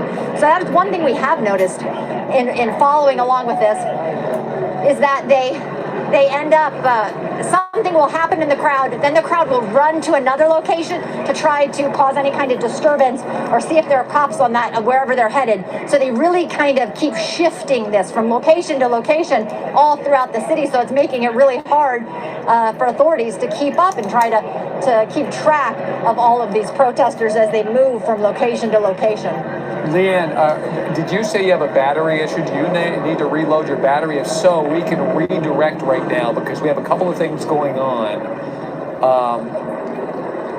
Okay, so you can, yeah. If you guys have other things you want to show, go ahead. We're going to do that right now. We want to redirect to Long Beach, where you can see what looks like another group of looters going to a storefront. This appears to be a mall of some sort. Scott Reif is over at Air 7 HT. Scott. Yeah, David, it's a large mall right in the heart of Long Beach, right off Shoreline, and basically between Shoreline and Ocean. And this mall right now is being ransacked. That Gap was completely gutted. It looked like the Hot Topic. You have looters going in, and what looks like is happening here is there's little to no police presence. So we just pulled up on scene. We left Santa Monica. We're now in downtown Long Beach, right off the shoreline. But if we open up out of this shot, you're sort of seeing it with me. We just pulled up moments ago, and we don't see police presence here at all. So if this started as a protest and a march, we didn't really see this or see that. This looks like this was just a bunch of people who swarmed into this area and started going through this entire shopping center. If you tilt up, it looks like right in there, somebody is already trying to board up the windows to try and keep them out of some of the stores that are inside. Of course, there's a lot of stores that front door is to the outside. There's a lot of apartments in this same area, so we give you a little bit of a wide shot. But what's interesting about what we're seeing, I mean, we saw this in Long Beach, in Santa Monica, we're in Long Beach. What's different here is there is little to no police presence right now. There's no one stopping them. I don't see any line of officers trying to push anybody out.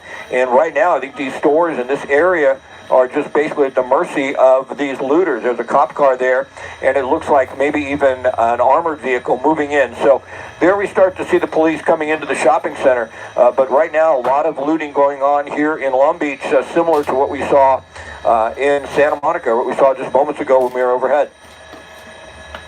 This is an area, this mall is called the Pike Outlets. There you see the sign over there to your right-hand side, the Pike Outlets.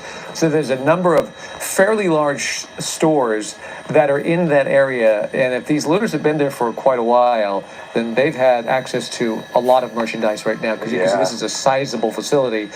Long Beach police have shown up to this place, but there's a couple of fronts here that we've been watching in Long Beach. And keep in mind, this is the same area that just moments ago we showed you that video of people who were looting one store suddenly panicking and getting out of it because the police have showed up. There's also a line there, a police line with the protesters. So that's also going on in Long Beach as well. We'll eventually split screen that because we have a ground photographer that is covering that as well. You'll see the officers. Veronica, as we saw, if you open up out of the shot, this is earlier video. That is on your right-hand side. There's the officer. When it eventually rolls, you're going to see what we have been talking about, and that is you'll see Long Beach police eventually show up. This on your right-hand side is going to be the front. See them get to the front of that store. And Veronica, you and I were watching with their mouths open when this was happening. It's so shocking. This is an Urban Outfitters. They were inside, and then look at just they're so frantic to get out, and then there are people stuck inside still after this as we continue to watch this video play out. They tried to break through the windows and successfully do so above the boarded up. Right, bear with us as this video plays out on your right-hand side. And keep in mind, we are watching what's live on the left-hand side, too. As the police have shown up there on the left-hand side, there are protesters there with their hands up and with their signs showing. We can't assume that they are looters, but there are looters. There you go. Those are looters. There it is. Yep, there they go. They smashed through that top window. Back to the video. That is an incredible scene here. This happened just minutes ago in that same, is it an Urban Outlets? Urban Outfitters, yep. Outfitters. You got it, yep. And then you'll see them with the pile of clothing, throw it out the window. Since the police are at the front door, they're trying to find a way out through the side by smashing the windows and going over those boards, and even being so brazen as to continue to take the merchandise with them. And the police are just right there. And then you see that woman there. There's the police. And then you see a woman blocking these, it's so